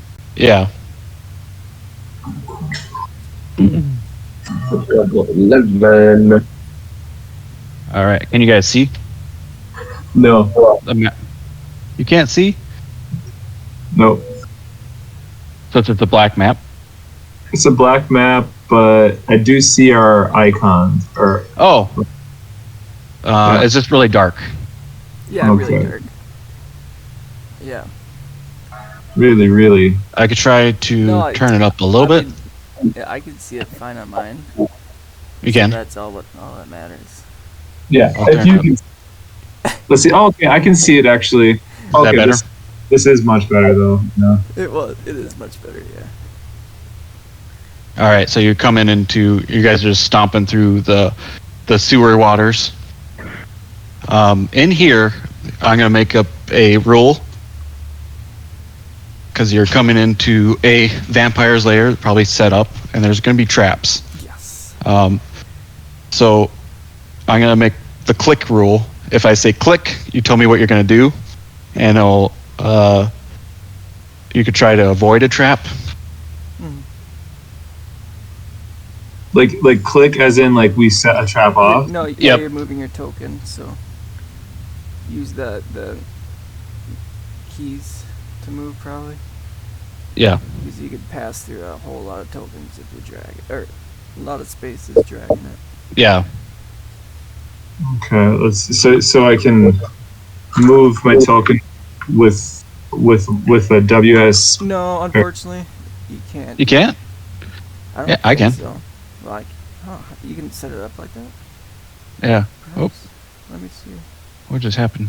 Keyboard. You can't see the whole map, can you? No, you can't. No.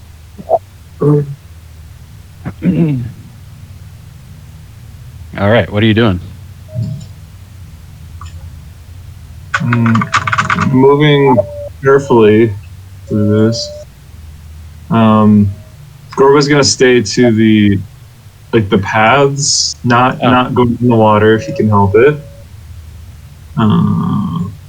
But he's gonna be on his tippy toes like a ballerina. Kind of noticing all the little squares. Okay. So you're like looking for traps as you walk through here? Yep. Give me perception. No. Just kidding. No perception.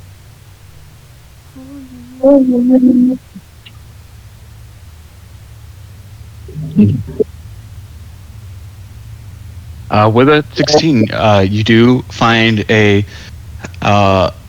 tripwire that looks like it's attached to something hanging from the roof. Fuck.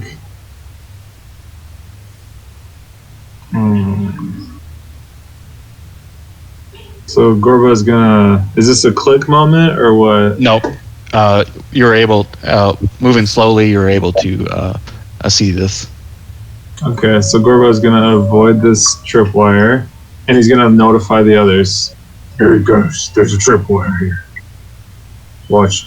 And so he's leading the way, not getting under the tripwire. So you come to this hallway, and you see like someone has created like rubble, and to like keep the water from coming down this way. You do see a hallway. There's seems to be 2 doors on this side, and you could glance at another hallway down over here. Well, that's quite telling. Somebody did this on purpose. These are living quarters. We must be getting close. They don't like the stink, really. They just have to be here. I say we go to the first hallway on the right. What do you guys say? We have 3 options.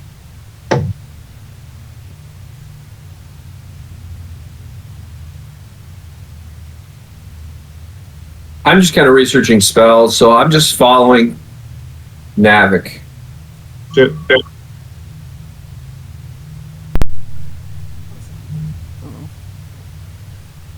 Navik, What's up? what do you want to do?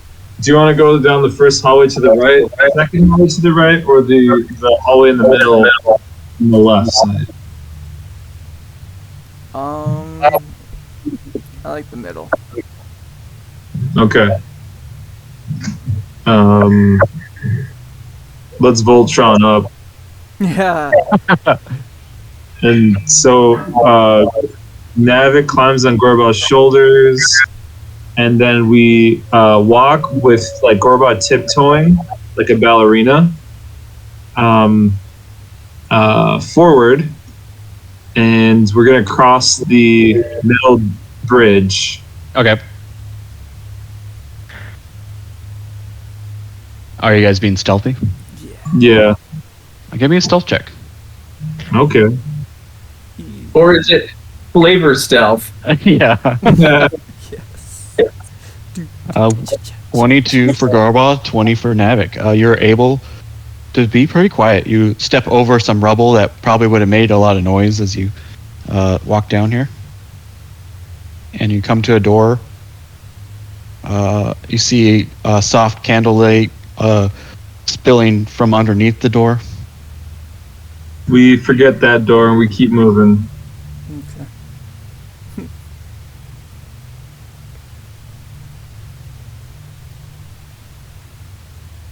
Let's see. Maybe slow down a bit. Let's look for traps.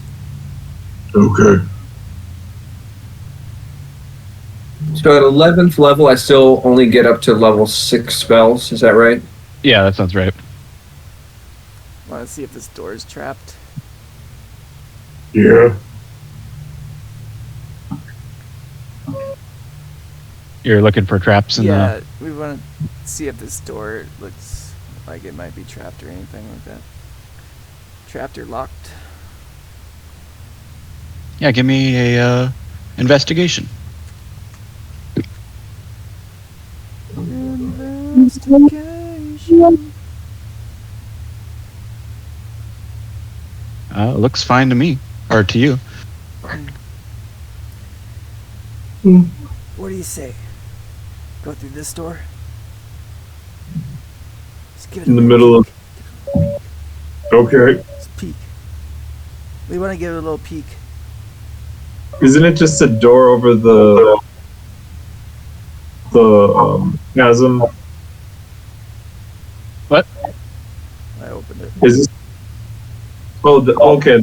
Yeah, that door. Yeah. Hey! You just walk in. Yeah. Immediately, as you walk in, 3 women stand up and let out a screech, and you see a rat bartender guy look very frightened as you. Fuck. Wrong door. What? What are you doing? And these women. Let's roll initiative. Miss you too. Said Gorba. Does it give us all initiative? Yep.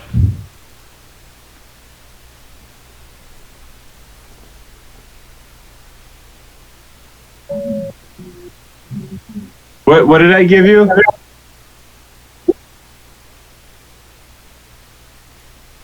I don't know. What'd you give me?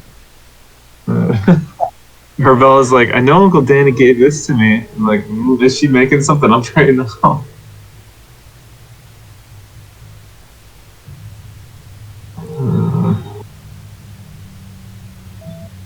Did mine count?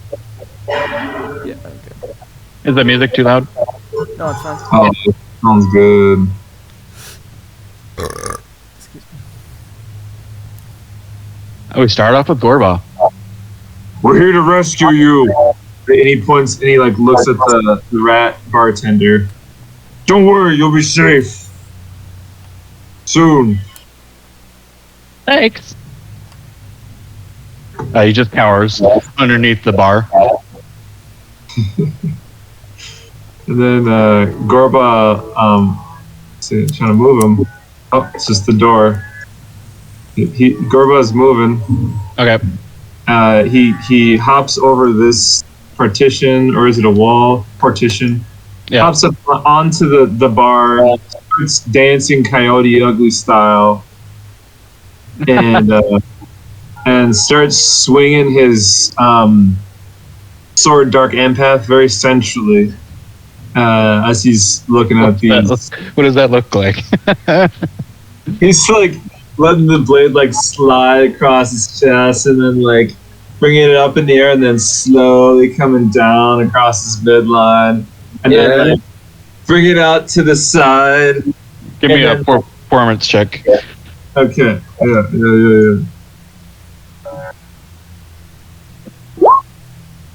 With an 18, you see the one before you is starting, like, she's like reaching for her pocketbook, like with some gold in it, and the one behind her screeches at her, and she puts her money away. Gorba winks at the one that was going to pull the pocketbook out and blows a kiss. What are you doing now that you're on the bar? Oh, there's more. So we're like sexy fighting these like bartender ladies or whatever they are. They're bartending vampires. Oh, these are the vampires. I see the teeth. Okay.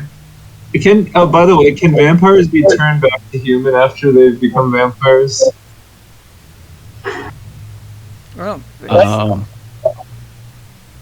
That's a good question.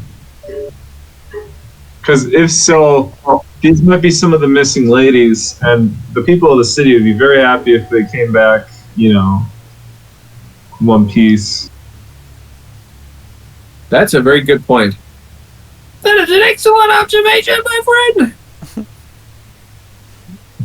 Thank you. So Garba keeps them distracted while we think. Yeah. I'm reading. I actually had to look this up.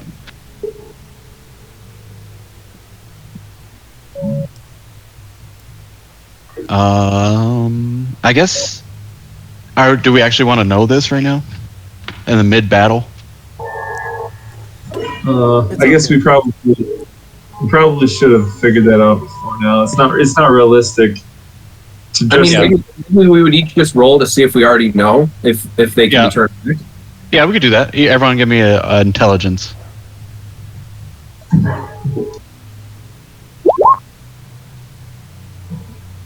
Almost there.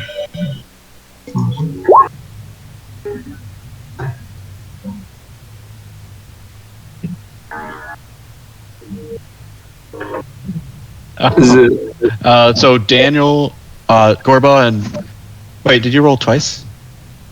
Oh wait, you rolled an intelligence saving throw. So the only one that knows this is Gimble, and you know that if you kill the head vampire that turned these people, they would have free will, but they would still be a vampire. It'd probably take a wish spell to like cure them. Oh. And a wish spell could be like anything. No, it's like a level 9 spell. Oh. So Okay. they'd have free will and they'd be vampires, which is possibly worse.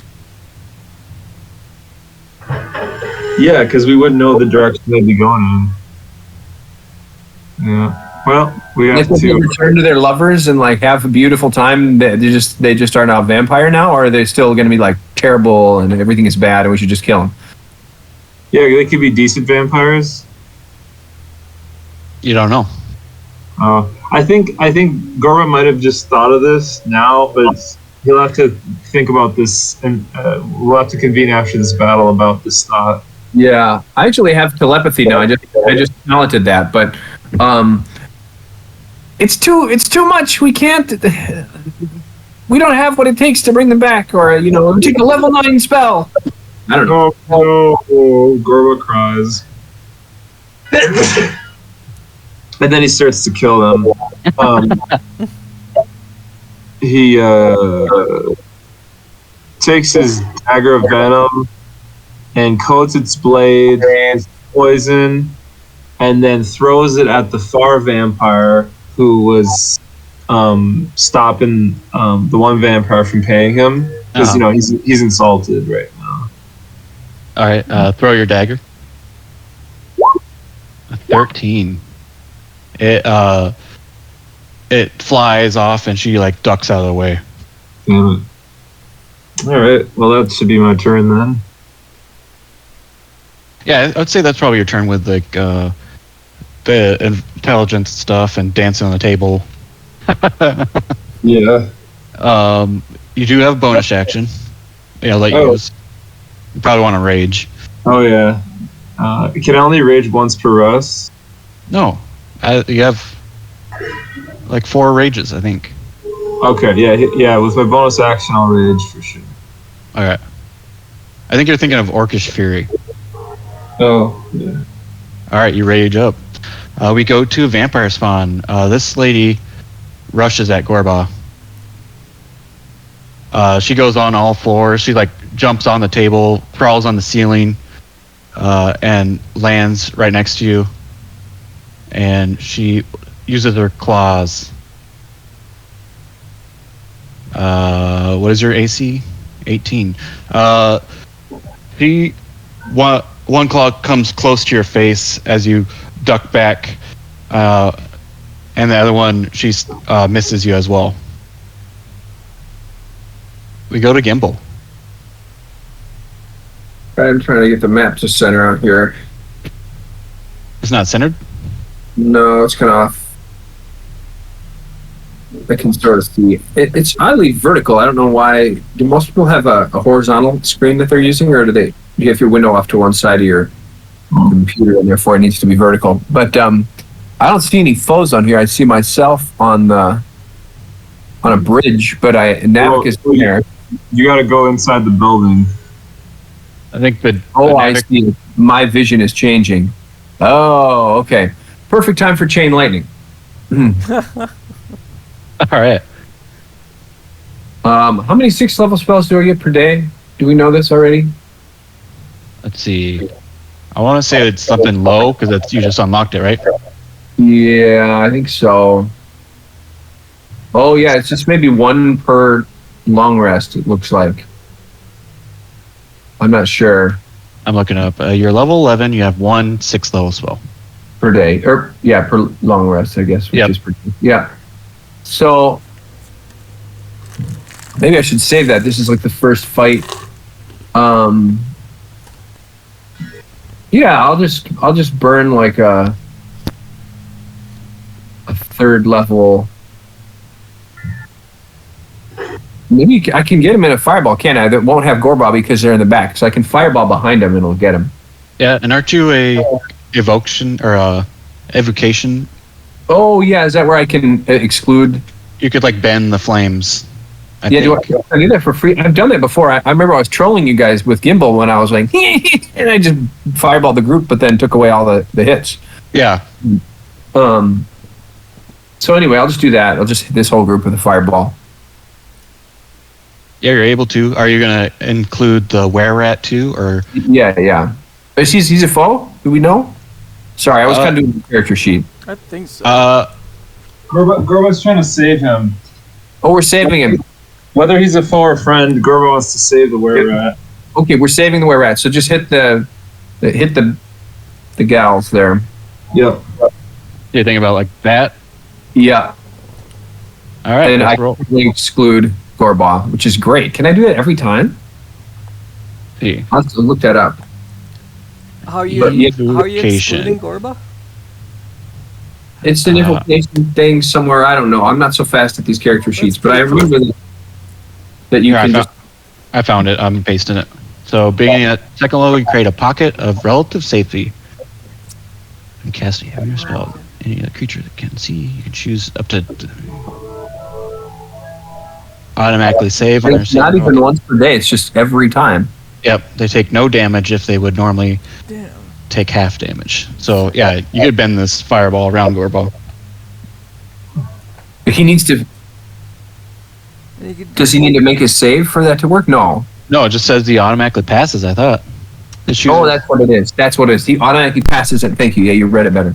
He automatically passes, and then the half goes to none. Great. Yep. Very good. All right, want to roll the damage for fireball? Or what's the DC? Oh, the DC check. Yeah. Working on it here. Scrolling. I'm just gonna roll the damage, but it'll show the DC when I roll the damage, right? Yeah, probably.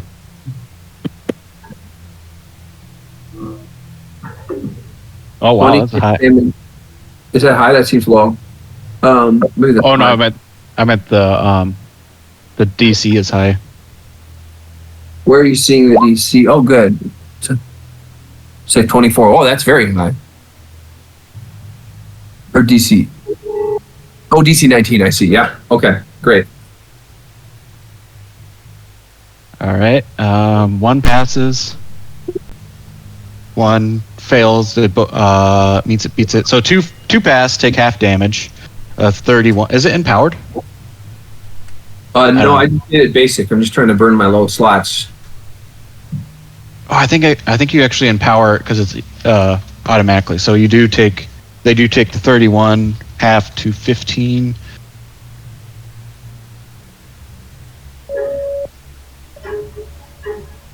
Oh. I want to say that's a feature of yours. You can empower spells.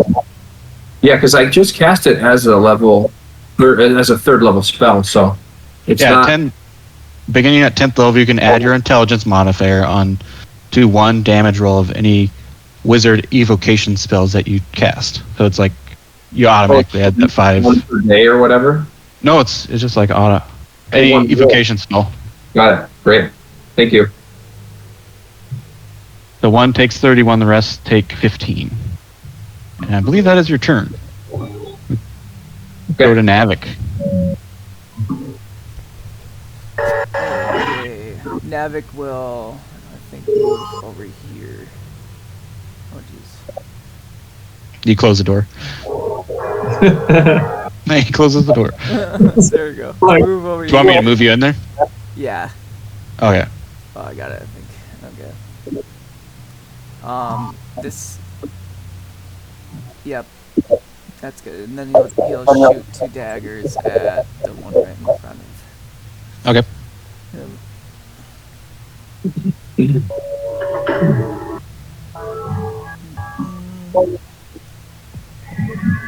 Probably not a sneak attack. 21 hits. 29 hits. This is not sneak attack though. Oh, it's still toggled on for some reason. Must have not clicked it. And 10 for 18 damage total. You fling out 2 daggers, and they stick her in the chest, and she looks down at you and screeches. I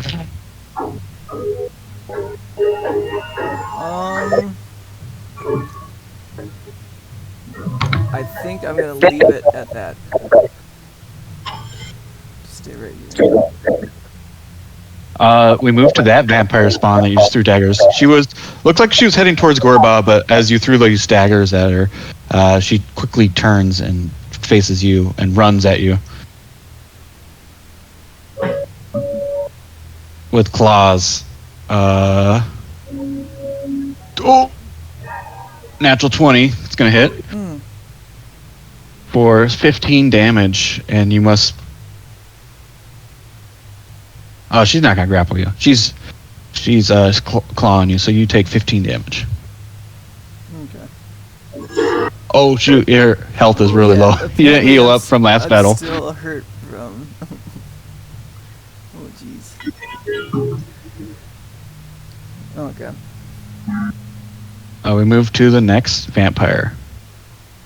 She's gonna chase after Gorba because she didn't like him dancing on her bar.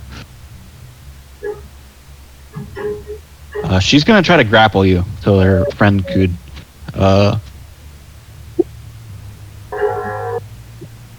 But she reaches for you, and you jump over her hands, and she just can't get a grip on you as you dance on her bar.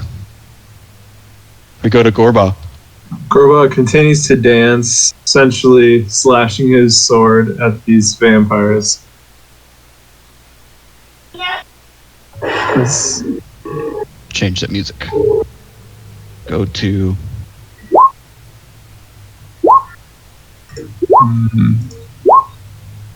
Whoa, what's going on?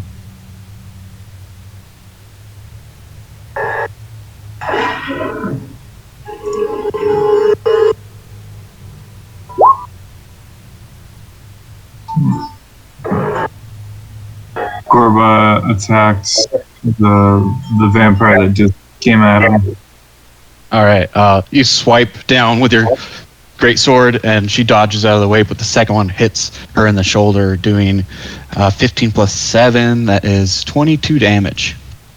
She looks pretty hurt, but as you see her, some of her wounds start to knit back together. Are we able to kill these vampires? No, or do why we don't need we grab any steaks while we're at steaks? Yeah. That's weird. The seasoned vampire hunter was there, and you guys didn't grab any or ask him how to kill vampires. Yeah, we just let's go. The vampire's still going after Gorba, and 1 claw hits for 8 damage. Halved to 4 because you're raging. Okay. We go to Gimble.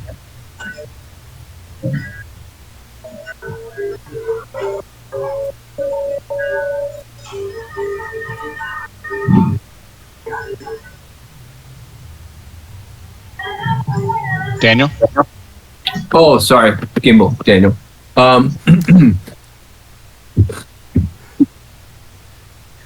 Yeah. I think. Well, I'm tempted to just chain lightning. None of them are dead yet. That's not very satisfying. But something tells me, I don't know, I could save that. God, creature. What's that? Oh yeah, that's right. Never mind. You have that thing. Just I forgot about what's it called? That level, that spell you get at second level. At second level? That one you just used on Gorba when you did Fireball. I always think like you can hurt us with your spells, but carry on. I think I'll just do another fireball. Are we getting hurt really fast? Let me think. How much health do you have left? Navik looks pretty beat up, but he's also has not healed up since his last battle. Yeah. All right, let's just make Navik not die. Let's just give him that chain craziness. Where is it? I just learned it. Can you only cast that on one person? It's a chain lightning, I think. No, that one spell that makes a party member immune. I make people immune? No, that's for everybody. That's for like I can do like 4 people with that. Oh, okay. Yeah, I don't know what cast affect other creatures that you can see, a number equal to 1 plus your spell level.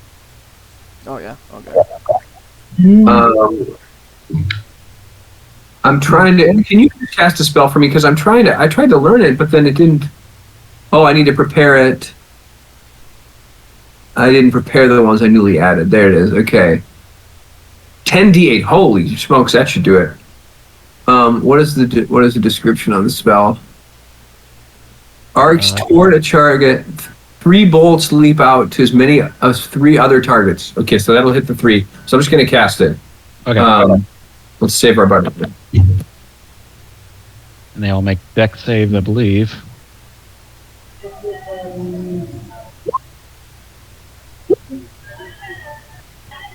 Two fail, 1 passes. They take half damage, I believe. Yep, half. So 48. So 1 instantly just turns to dust as you like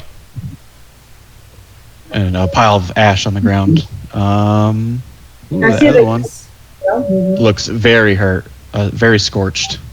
Hang on, sorry, be right back. Okay.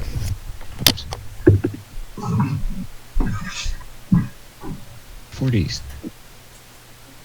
And then the second one, the one that passed, still taking quite a bit of damage, but she looks healthy out of all of them.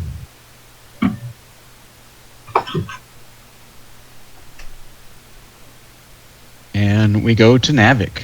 I guess he just AFK'd. Yep.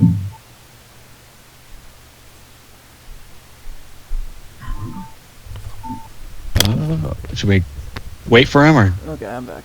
Oh, there you go. It is your turn. Okay. Can I do a called shot? Whatever those are called. Yeah. Yeah, what are you going to do? Can I just try to lop off this vampire's head that's attacking me? Claw. Yeah. Alright, what do I gotta do? Just give me an attack roll, and we'll add, since it's a called shot, we'll probably add like 2 to our AC. Okay.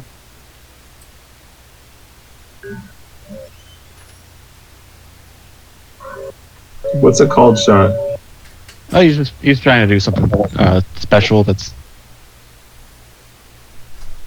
Yeah, it's like if you're trying to like go for a limb or something, or an eyeball. I just want the whole head. Mm-hmm. Sorry, it's taking a while. she dodges out of the way as you try to cut her head off.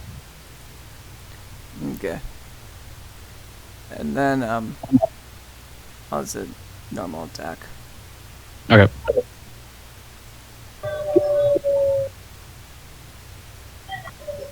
I'll be right back. 15. With this one, though, you're able to kill her, actually. How do you kill her? He'll not unsheath, but dispense a dagger and just thrust it into the under part of the vampire's chin. Oh, yeah. Into the skull. You stab into her skull, and she drops to the ground, gurgling blood spews from her mouth. Cool. Do I have some movement? You do. I can. Okay.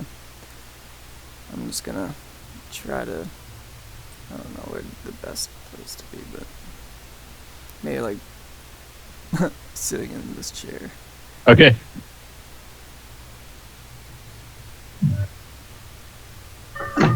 We go to. He's dead. She's dead. We go to Gorba. All right. That sounds good. Corva's gonna do a cold shot on this vampire nearest him, and he's calling the shot of their neck and trying to attack this spot there a bit. So you're trying to decapitate her? Is that what you're trying to do? Yeah. All right.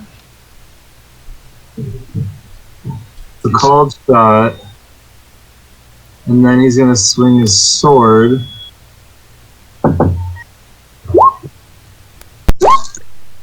When he does it, 15.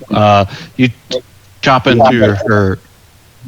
It's like solid. Oh, sure. Roll damage for the second hit. 13. And with the cold shot, I'll give you an extra D6 to add on to that damage. Okay, and then to do Divine Fury.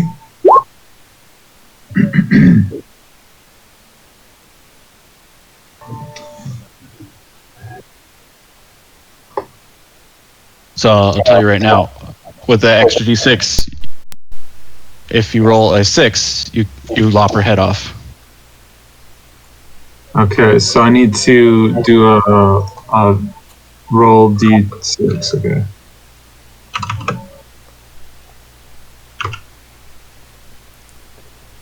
Three. You get partly through before your blade gets stuck on a bone. Come on, Dark Empath. Play ball.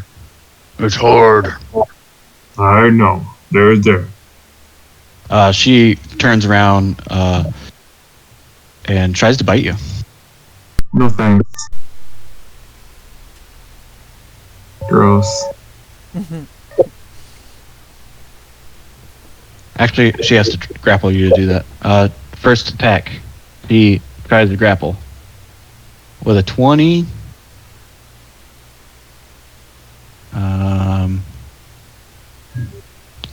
DC 13.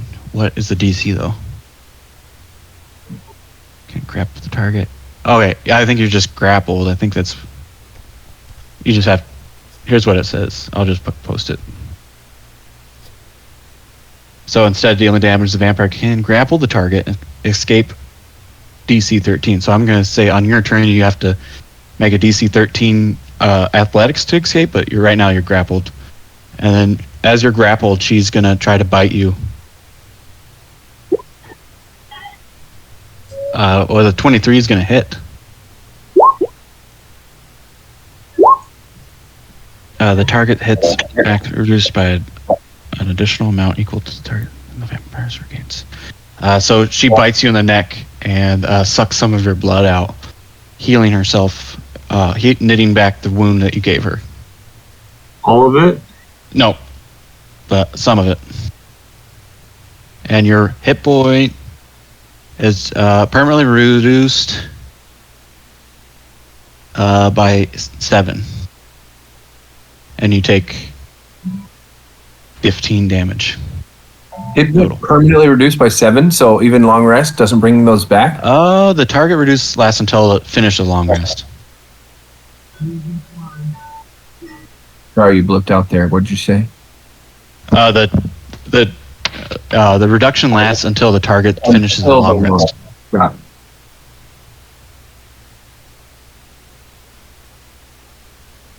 And we go to Gimble.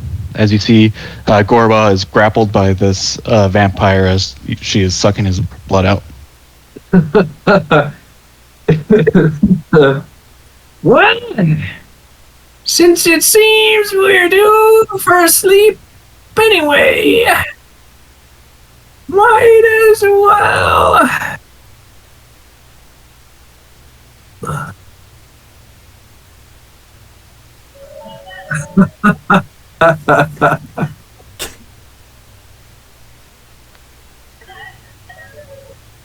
Whoa. So, what's that? She has to make an intelligence saving throw. Yeah, and what's the... She fails. Nice. And so this is the one that like makes everyone go incapacitated. Like this is the one that was making dragons fall down on the turtle. Oh yeah. Just so you know, she only had 10 HP. So how did she die?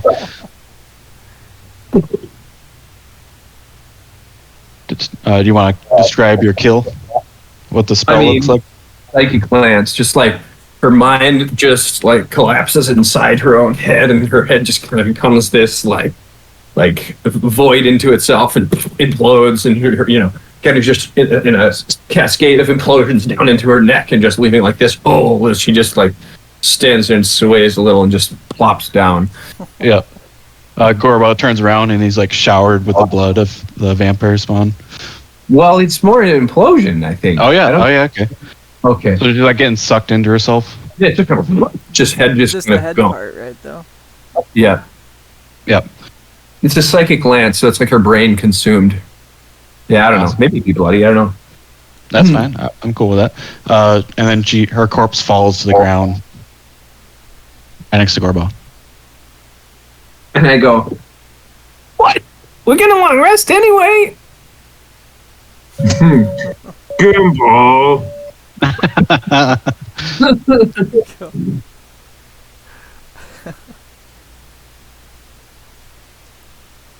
The dust clears, and what do you guys do?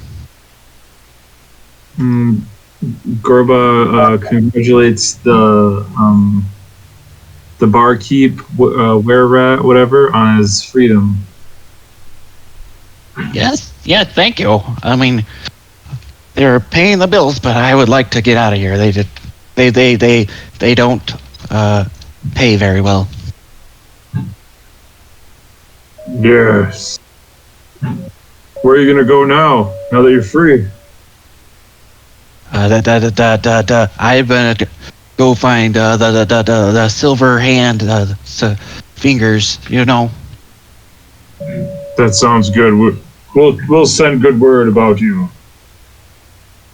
So I'm just gonna take my leave, and I'll maybe Wait. see you guys again. Hang on. Got it. Before you leave, where do you know the leader would be? The leader. The head vampire is north. He has a friend with him, though, a fellow vampire that is quite strong. Be careful. You're a good rat. He has returned. The head vampire has returned very wounded, and he just starting to recuperate. Got it. But you look pretty worse for the wear, and you might want to rest. Rest does sound very pleasing.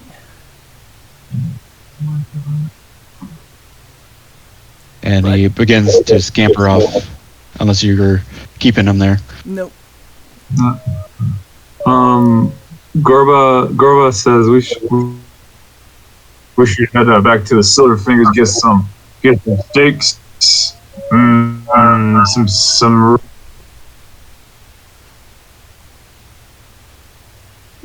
Oh, you're going back to rest? No.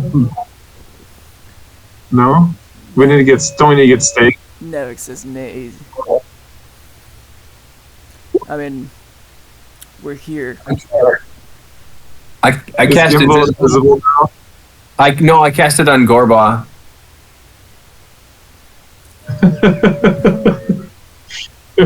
Where did I go? You could just make some wooden stakes quick here. And then I go, Navik! Navik! What happened to Gorba? Gorba! Gorba, stop playing games. I'm a magician and I can do stuff. And then he just like, look, I'm a ghost, and he like picks up like Ghost! like makes it move across the room, and then like smashes against the wall, and like he's like moving furniture like a ghost would, like, and it makes a noise like ooh eerie. He's like saying eerie out loud.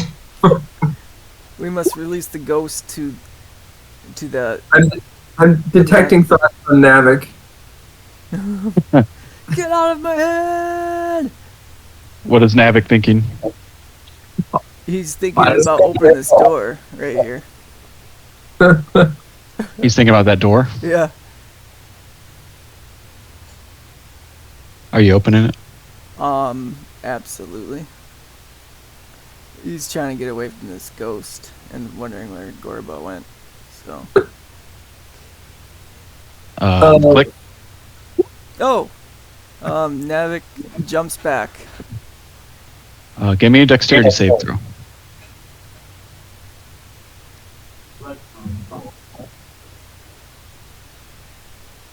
I'll give you advantage for jumping back. With a 26, you're able to dodge out of the way of a dart that would have probably have shot you in the face. Oh. Navik will look at the dart. It is poisoned. As like a green liquid drips off of it. Poison. And then he'll proceed to open the door again. Now that he Yeah, you believes do. the trap's been disarmed. You do so.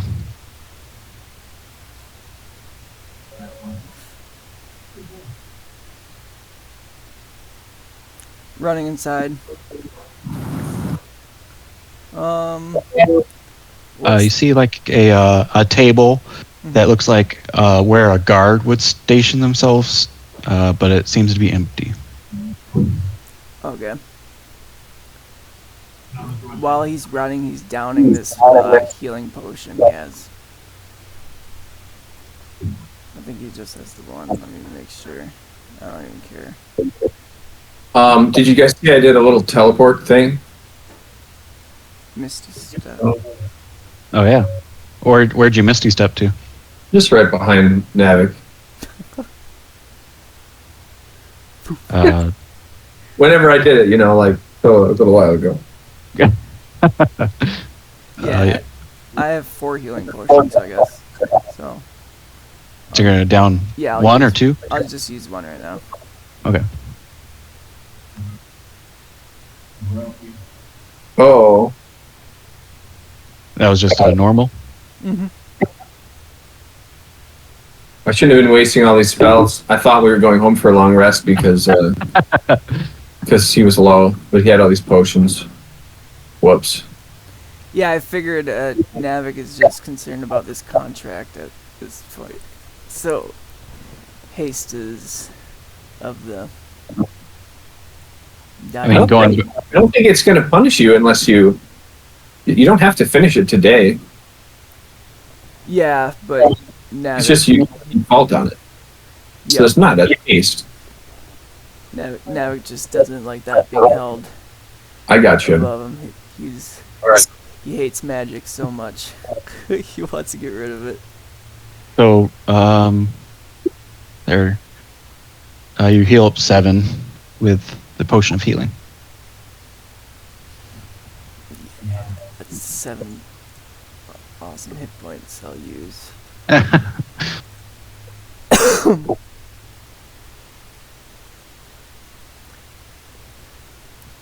And he's figuring that this vampire is gonna just... He's dealt with him before. I mean, leaving will... He for sure will be healed up by next time you guys see him. Oh, he's wounded now. Is that what it is? Yeah, they fought him up top, and he turned. Okay. Well, then, Yeah, we're gonna... sorry, I wasn't a bunch of my spells. Yeah, I guess I should have checked about that long rest, huh?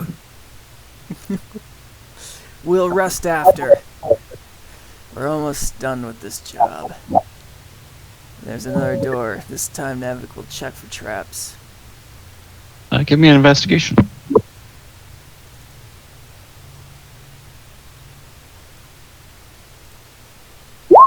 With a 19, you see some wards on the wall, like door, that would look magical. And they seem like if you open this door, it would cause something to happen.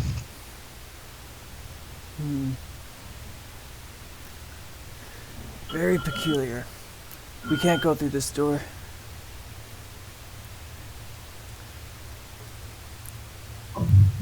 Gorba. Gorba! Yeah. Is Gorba still invisible? Yeah, I'm here. And Garba just like breathes like cold air down Navik's neck.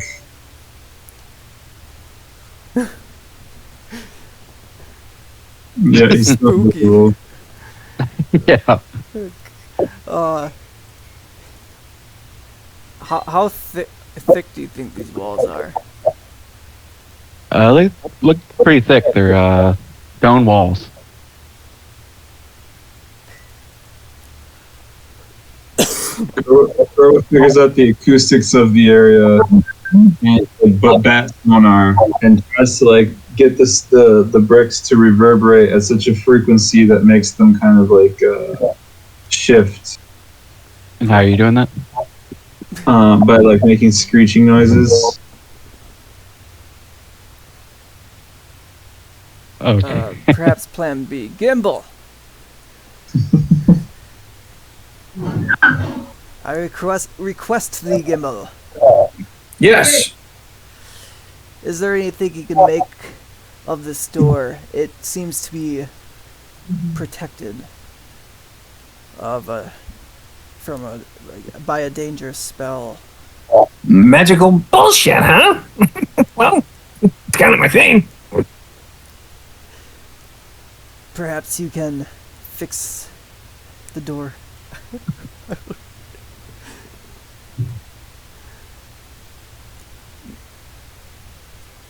Somehow remove the magic. Well, yeah, I'm working on it. Spell books, it's a pain. I'm just looking, I've got counterspell. I just imagine you're flipping through your spell book. Yeah, spell books, you see them right there. You get the little scroll. My brother photoshopped it all together. He's got a spell book now, very nice. So I should cast a counterspell, am I right? What do you say? Worth a try. It's a creative way. I'll allow it. Okay. Cast a counterspell on this door, and it almost like reveals that it was like an alarm spell, and it fades away as the runes disappear. Very good. Look at that. Magic isn't so bad. The only reason we need magic is to deal with other magic. So it seems.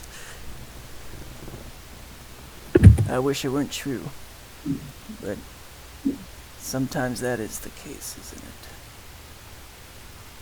Gorba, since you were unseeing, right, or invisible, would you do the honors? And Gorba goes up and opens it. Well, oh god. You open the door, and a vampire sits at a table cleaning a greatsword. And he looks up as the door opens, but sees nothing. And What is then this? He stands up. Gorba just sneaks around the side of the table. I wish I could see And this. goes right behind. Goes The right. guy, hold on. He's not letting me move him for some reason. All right, there you go. He starts walking towards the door. Does Navik hear him Gorba coming? follows. You hear walking, like clicks of his boots. Alright, Navik will go around a corner. Gorba follows him and just backstabs this vampire. And while he's invisible. All right, let's give stealth checks. Okay.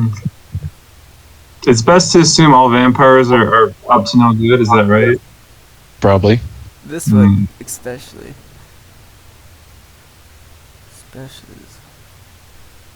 Am I hiding in rocky terrain?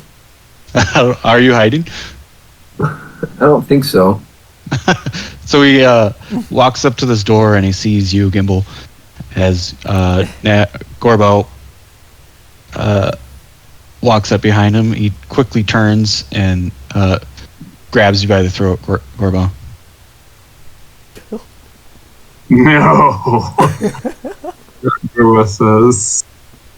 And What do then, you think you're doing in my lair?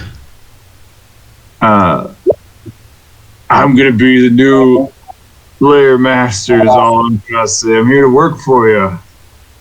Drop the spell. Show me who you are. I'm the Croc Daddy, the purveyor of all lands of destructive habits. I am the Frost Giant King, and I know you from many lifetimes ago. I am an ancient seer, and I'm here to warn you. If you don't leave these lands, you will be cursed to walk the earth for eternity. Smells like a bunch of bullshit. And he throws you against the wall behind you. Holy fuck. He did that? He's like picking you up by the throat. Your feet are dangling. Oh fuck. And you take 6 damage. Yeah.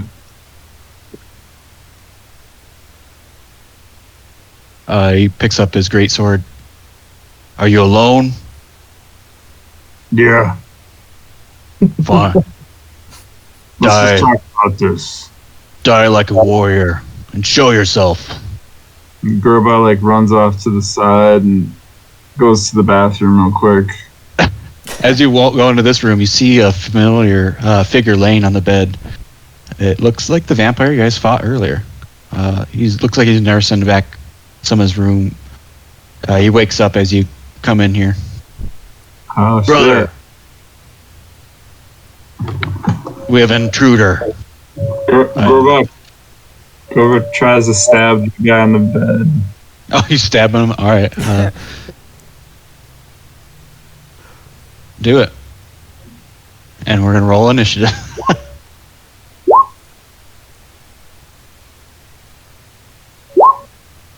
Well, then let me start.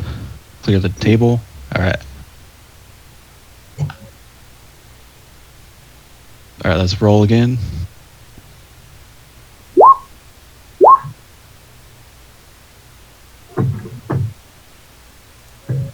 The first strike misses.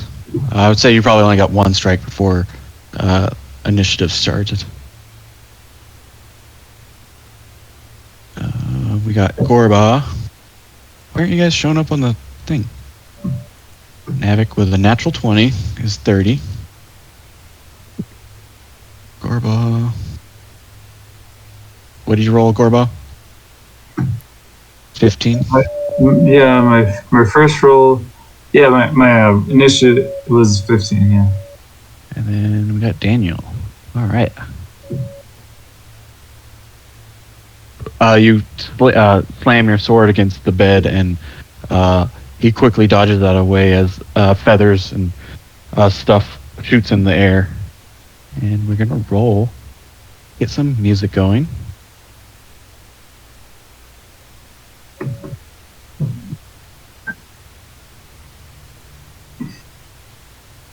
Where?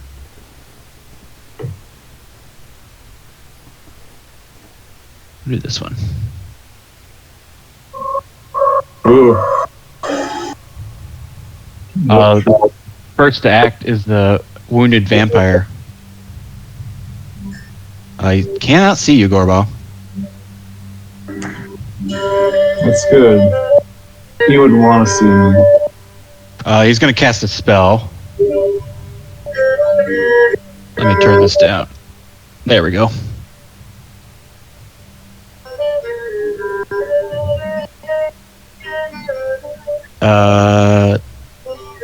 He's like, two could play at that game.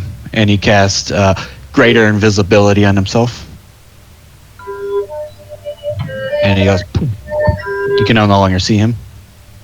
Hmm.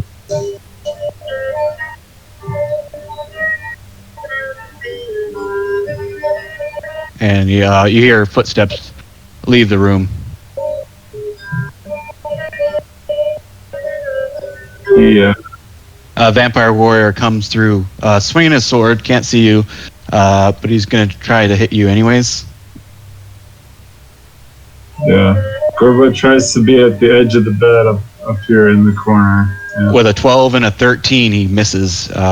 He's also hitting the bed and the pillow, so there's like feathers and dust flying through the air. All right, we go to Navik. Okay, Navik will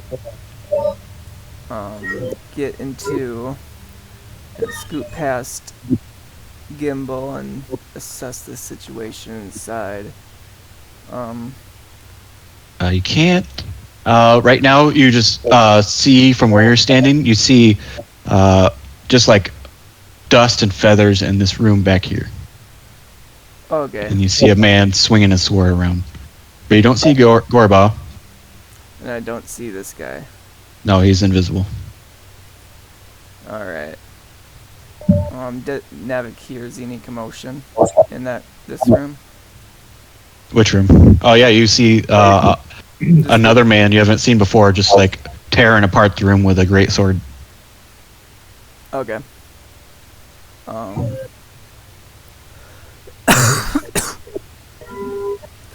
Navik will... How many steps have I taken?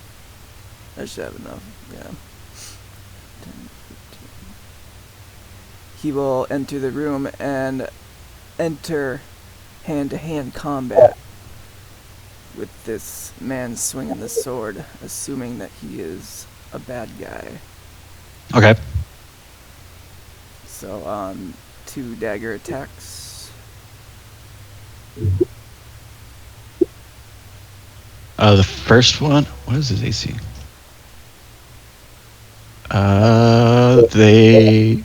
First one hits. The second one misses. Okay. You do have sneak attack, even though he's kind of fighting Gorba right now. Okay, cool. He's still within 5 feet of you. Ooh. Whoa. Why is it so much? For 29 damage. Woo! Mm-hmm. Pretty beefy hit. Yeah. Nice. For a bonus action, I use Yep. the fast hands and go ahead and down another potion. All right. Whatever that's called. Yeah, thieves get to use items as a bonus action. I forgot what it's called. It's not showing.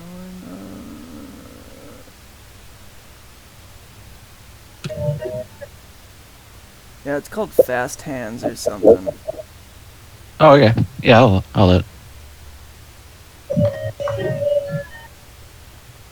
Yeah, you could take the use of an object action. So yeah, I'll let. And how much do you heal? Just normal healing potion. Okay, Would that's that be another 7? that'll be 2d4 plus 2. Okay. JFK. And we move to. I went out initiative somehow. I forgot to change it. So we go to Gorba. Nice. You heal up 8.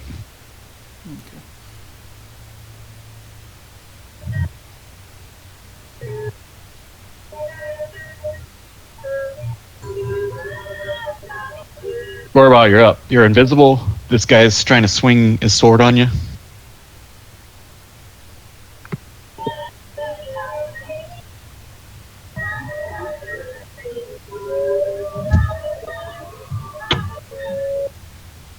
Do we lose Gorba?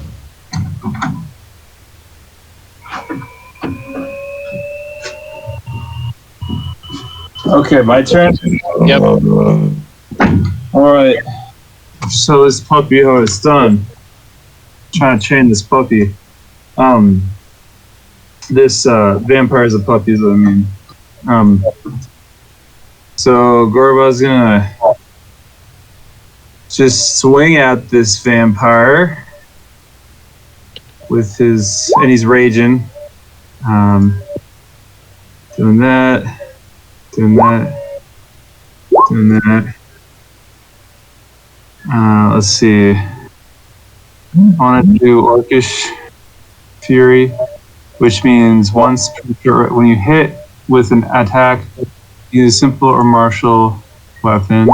You can roll one of the weapon's damage dice an additional time. So that's a d6 or 2d6. Okay. So the first one hits. It you slash into this vampire's chest.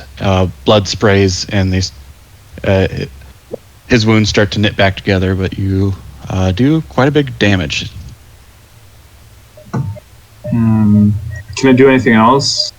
You could throw a Divine Fury on that too. I'm gonna do it. Let's see, where is it? Okay, that should be my turn. All right. I'm You still go to Gimble. invisible. Yeah, you're still invisible. We can't find you. Well, I think I should probably just blow up that room with a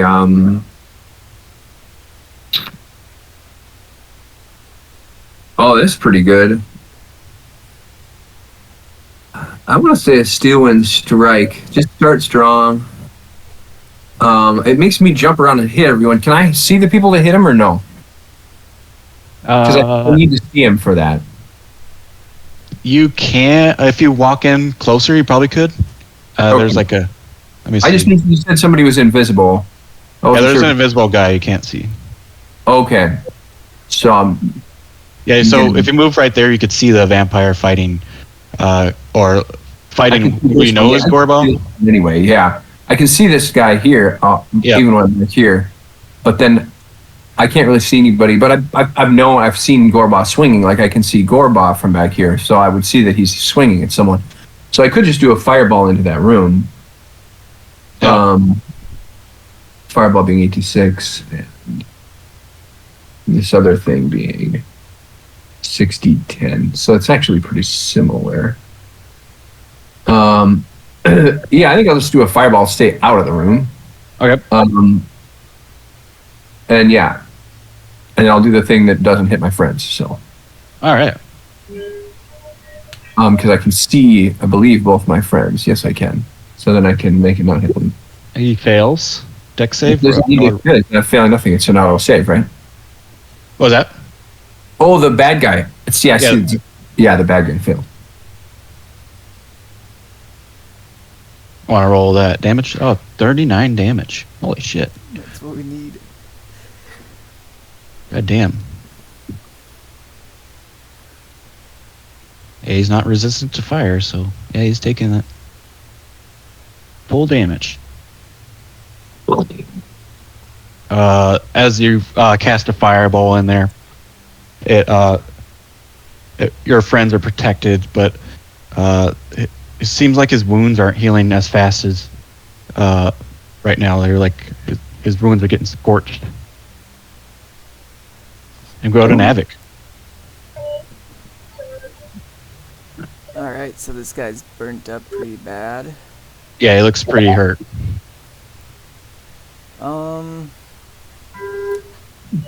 Is this the vampire that we fought before? Is this the Nope, this guy looks a little beefier.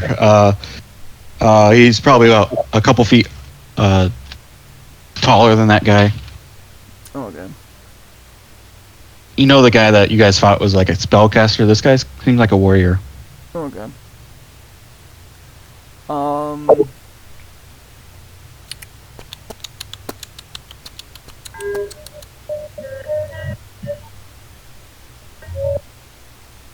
Navik will take one of these chairs and smash it over his head. All right. This would be an improvised weapon.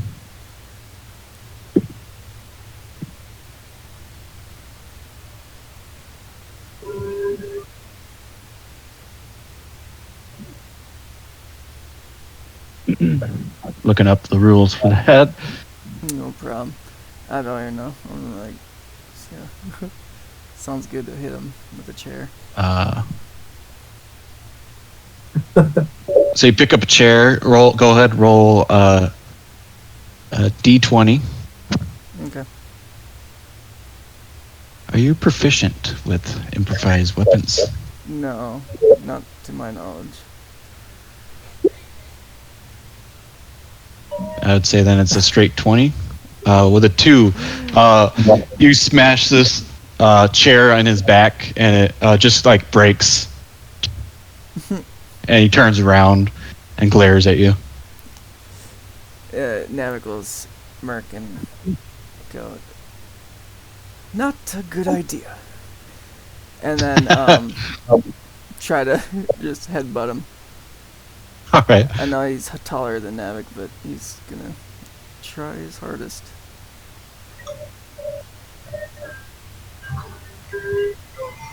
Can I just do a attack roll on that for blunt damage instead of piercing? Yeah, we could say use your a dagger and you like use the pommel. Yeah, let's say that instead of using Navik's head. Gee. Even with a 14, it just kind of like you hit him in the chest, and he's wearing like a breastplate. It just like bounces off. Man.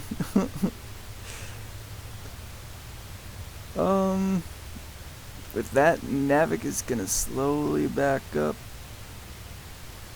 Are you using anything to get away from him? No, I'm not. He's gonna just try to withstand the attack of advantage. Oh shit! No. As you walk away, No. he does not terrible damage. He does 13. Yeah, 13 damage to you. Oh, Navik should have just stayed. Okay. Should have stayed home today. But you're able to move out of his range. Yeah. I'll do that. Minus 13, or did you do it already? I haven't done it yet. Alright, I just did it. Cool. We move to that guy. New target in the room. He's gonna look at you though, Navik, and he's gonna try to charm you. So I need a DC 17 Wisdom saving throw.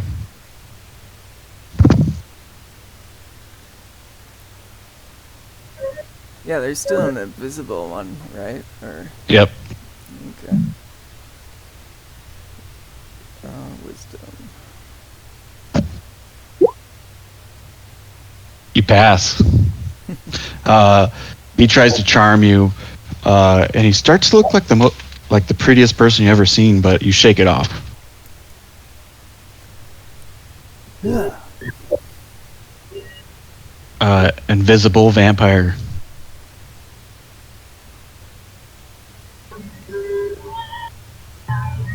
He sees Gimble shooting fireballs. And he's going to... Run past Navik and take an attack of opportunity. No, actually, you could get around Navik. And he's going to... You feel a figure right in front of you, and he grabs you by the shoulder and casts a spell, touching your shoulder. Give me a Constitution saving throw. Gimble? Yep, A Constitution or concentration? Constitution. And a saving throw to maintain invisibility. Invisibility? Am I invisible? No, you have invisibility on Gorba. Is it invisibility and concentration? I got it. Now he loses it as soon as he makes an attack, though. I think, doesn't he? Oh yeah, you're right. He's not invisible anymore. Okay, so I did it. Did I make my check? Constitution. Oh, I didn't. Whoops. You fail, and you take 48 damage. Oh, my lord! As this palm shape, his hand touches you. You feel like this necrotic energy kind of almost like eat away your flesh. Oh my lord! Okay. Oh, where's my damage? There we go. 48. Okay. We go to Gorba. Is it invisible? Is that? Yeah. He has greater invisibility on him, so. Okay, so the invisible guy is doing this. What does it take? Could I put like a wall of fire to get him out of there, or what do I have to do to get him out of there? He has to. You could do damage to him. If I damage him, he goes out of it?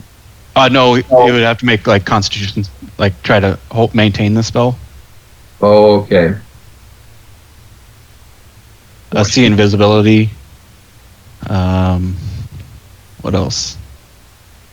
Yeah, that's about it. Invisibility.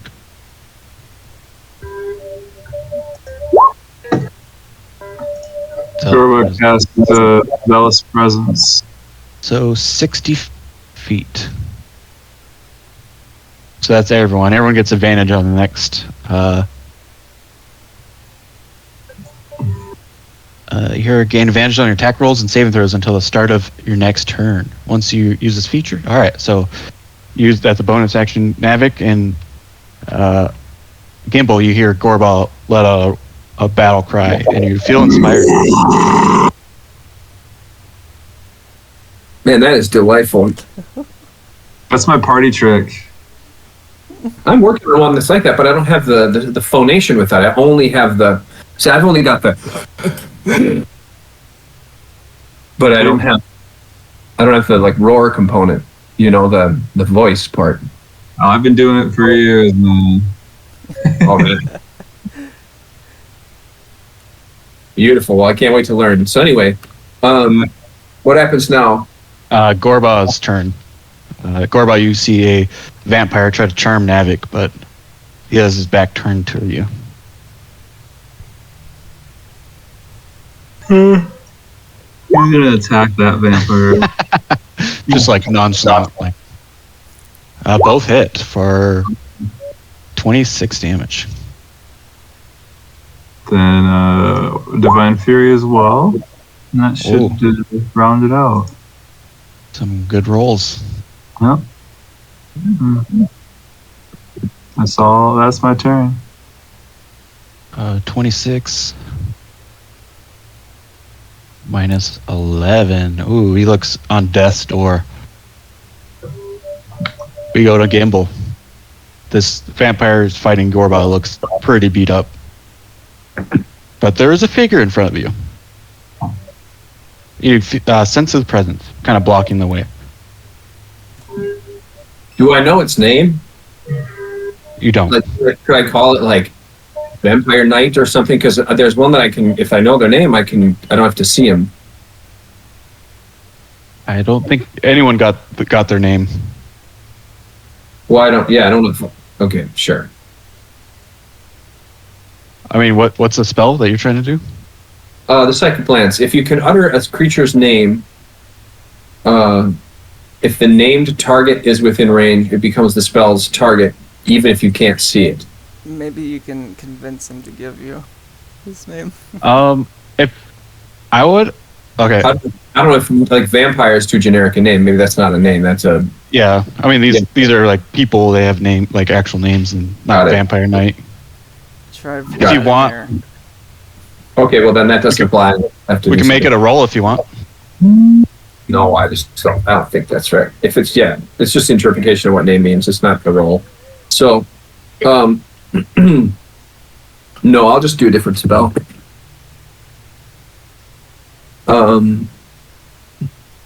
How are we doing in that back room? I was reading my spells a little bit, so I didn't totally follow everything, but the vampire in the back looks on death's door as Gorba is slashing into him.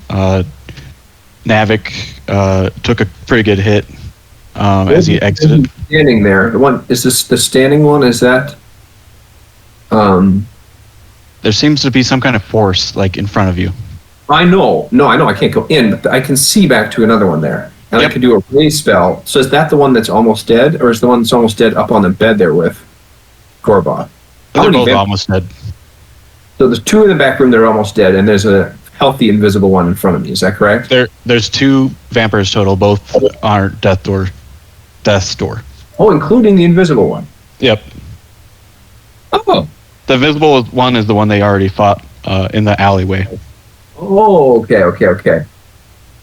Thank you for that. Death's door, I like that. Okay, so we can do this. I think I can go. And I've used. Okay, so I'll do a because lightning bolt is a ray spell, right? Lightning bolt. Is it? Each creature in the line must make the dex saving throw. Yeah, it doesn't say anything. You don't have to see him. Yeah, so that should be enough. So I'll do that. I'll hit both of them, I believe, and then and I'm casting it empowered. I'll actually cast it really empowered. 10d6. And then what do they take? Half if they... Yep. Half as much on it. So they'll still be good. So, all right. Here we go, babies. Oh, that hurt, but maybe this will too. Some low rolls, but it's still not that bad. And they take half damage if they if they pass, they take half. Okay, I'm gonna let you know they don't have enough health even if they do pass. They both, so they both die as you cast this spell. What? They turn to mist. And the spell does go through both my allies as well, but in some mystical way it sort of skirts around them. Yeah. It just kind of like bends around them and you're able to control the spell. And I do have some battle mage thing that I think lets me be able to do that without getting attacks of opportunity or whatever bullshit that is. Oh. I can check that though. It's a feat I just picked up, so if you want me to read around for it, I can. Otherwise, would I get an attack of opportunity for casting in front of him? I don't think so. Did that go away in 5e? I think he needs to have the spell killer or the mage killer feat too, and he doesn't. Oh, okay, yeah. They in 3.5 you couldn't cast spells in front of somebody with a sword. They would just hit you, Yeah. For free. Okay, cool. They both turn to mist. And you see a mist. One goes through a hidden door. No. We should have And put snakes in him instead. And the other one turns a mist right in front of you, Gimble, and slides past you. What are we supposed to do about that? The vampire went past them. It's a mist, and it's flying south. When it drops, the hit points drops to 0. Cloud of mist instead of falling unconscious. Sunlight or running water. If it can't transform, sorry. While it has 0 points, it can't revert into its vampire form. It must reach its resting place within 2 hours or be destroyed, which it can do easily because it's a mist and it can just move. It is then paralyzed until it regains at least 1 hit point. Well, this time... It doesn't go to its resting place. It doesn't have a designated resting place, right? It can't just go anywhere it wants. Yeah, this time Navik will turn into gaseous form. And are you going to chase the mist? Yeah, try to pursue one. Okay. Are you going through the secret door, or are you going the one that Gimble killed? He was probably closer to the one in the secret door, huh? Okay. So. Yeah, go out there. Okay. Click. Well, I'm a mist. Yeah, you're mist, so you don't set off traps, right? Yeah, I wouldn't think so. Oh, nice. You come out. That's awesome. You come out and you can make out the forms of the mist going south. All right. I want to switch my token to mist, but I don't know if I can anymore. You should. Let's see. There you go. Oh, thanks. So What's Gorba doing? He's trying to go talk with Gimble. What do you think? Do we long rest in that bed there? Yep. Probably just let Navik take care of this. You already took care of the bed. That's the problem. They continued south back to that hallway you came to, and they duck into that first door. They slide under the door. Well, let's follow them, eh? I mean, one good fart deserves another. Flying farts, chase the flying farts, you know? I know, I hear that all the time. Let's go. Navik will slide under the door, too. Okay. Yeah, easily enough, you slide under the door, and you find a room with 2 coffins in the middle.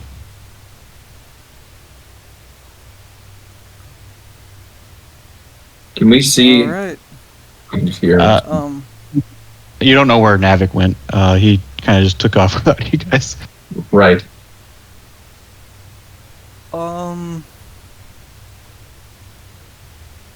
Knowing this, because it takes them a while, place within 2 hours.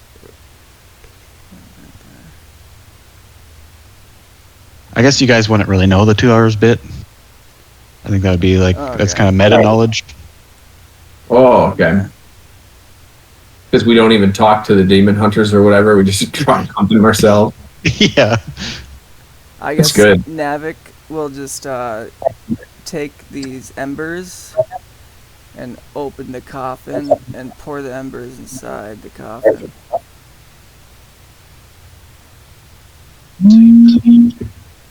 Set a fire to this bitch. You're trying to burn their coffins? Yeah. That's creative. See if it works. I guess I could evaporate their mist, maybe. Well, hopefully destroying their resting place too. If they don't have a resting place, hopefully Navik is hoping they just don't have a place to exist anymore. Yeah. I mean, I would allow that. That seems pretty solid to me. So, are you reverting back to human form then? Yeah, definitely. I would have to go back to human form for that. No, I think we're trying to follow. We saw they were going south, so we're just. Yep. So you could just move it wherever we would have wanted to. Okay, you probably would have made it down here, back, and you probably would have saw Navik, like, last minute try to, like, he squeezed under the door in mist form. Yeah. So Navik, you're going back to human? Mm-hmm. Okay. Yeah, and I'll start like just grabbing embers. Get some With fire bare going. hand? Yeah, I don't know. Probably just working it with the daggers. Yeah. You pick up these embers and put them in the coffin and try to fan fire. And their coffins begin to ignite. Fire! What are you guys doing outside this room, Gorba? And, Looking for a fire extinguisher. No, don't. I mean, I'm low hit points, so I'm not gonna just dive in anything unless I hear commands. I mean, I give telepathic. Let me see. I can see where I've got that. I wonder if I can get that telepathy 60 feet, so I can be like, "What are we doing, buddy?" We need to get out of here. This place is gonna burn down. Navik, give me a perception check as you're in here. I will.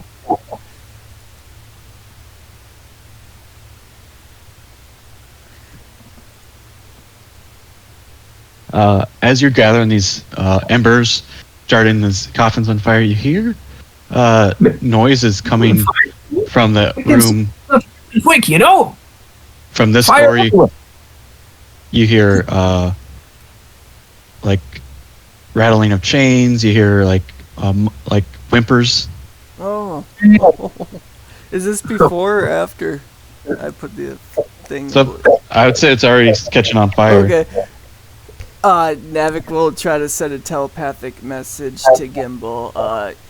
You guys need to get in here quick. There's lives at stake. I made a big mistake. And he'll try to open up the door. He went through. You're opening it up. Go through the north door from us, or because can you see where we are in the hallway? No, I can't see it. Okay. As you try to open this door, you set off a trap, Navik. Oh great. Navik tries to react. You touch the handle and it begins to burn you. No. Give me a dex saving throw. You're easily enough. You do that thing where you you touch it and it starts to burn, and you realize that it's a trap, and are able to dodge out of the way. And you open the door. Okay. Is the door open? I don't think so.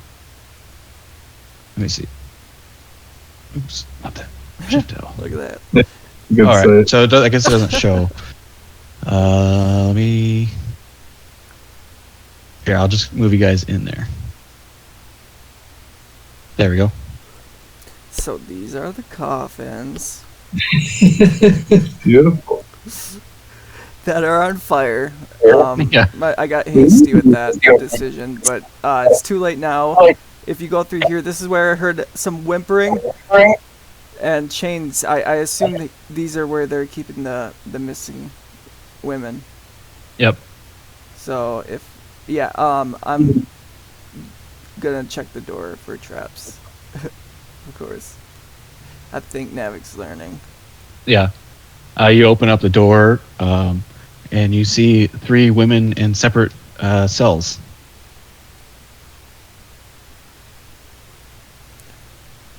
Well, aren't we a sight for sore eyes? Help us, please! What's that smoke from? That's nothing to worry about. But The smell of victory. Yeah, it's just smell of victory. We will with haste try to free them from whatever cells and chains they are. Yeah, Gorba just takes like his great axe, smashes it against the chains. They're holding this one hostage. Yeah, you easily break through their chains with your dark empath and set these women free. All right, come with us if you want to live.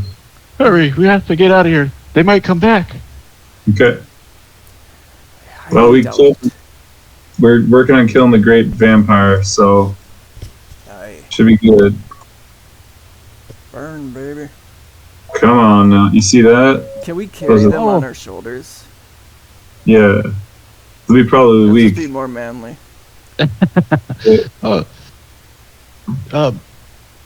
I heard from a story that stake in the heart, probably a good thing to stake them in the heart.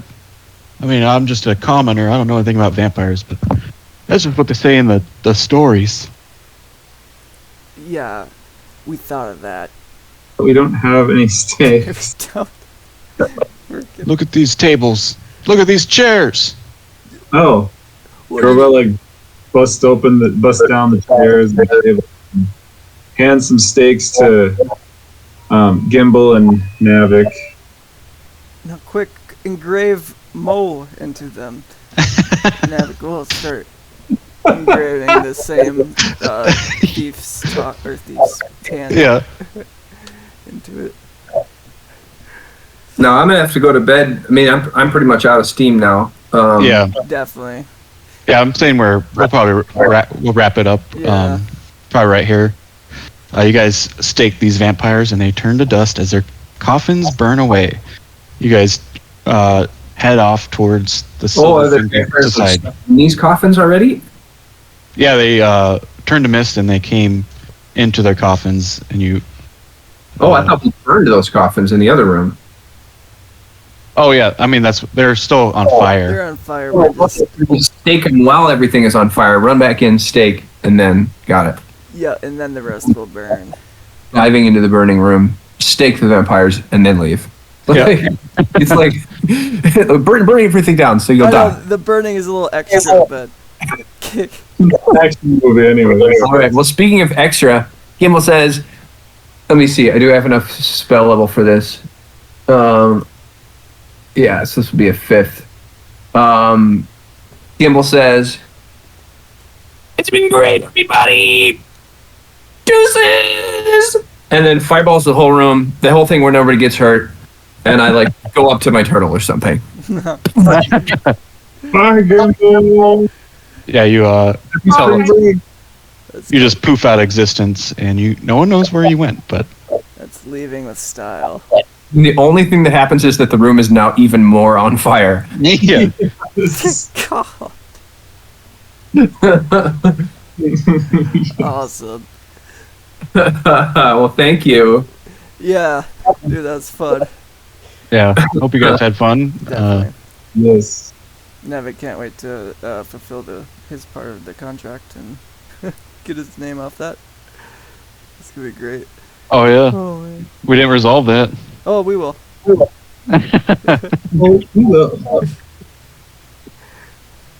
Awesome. Alright. Yeah, Yeah. I had fun. Do you think you'll join us again with Gimble, or probably a couple? Certainly. I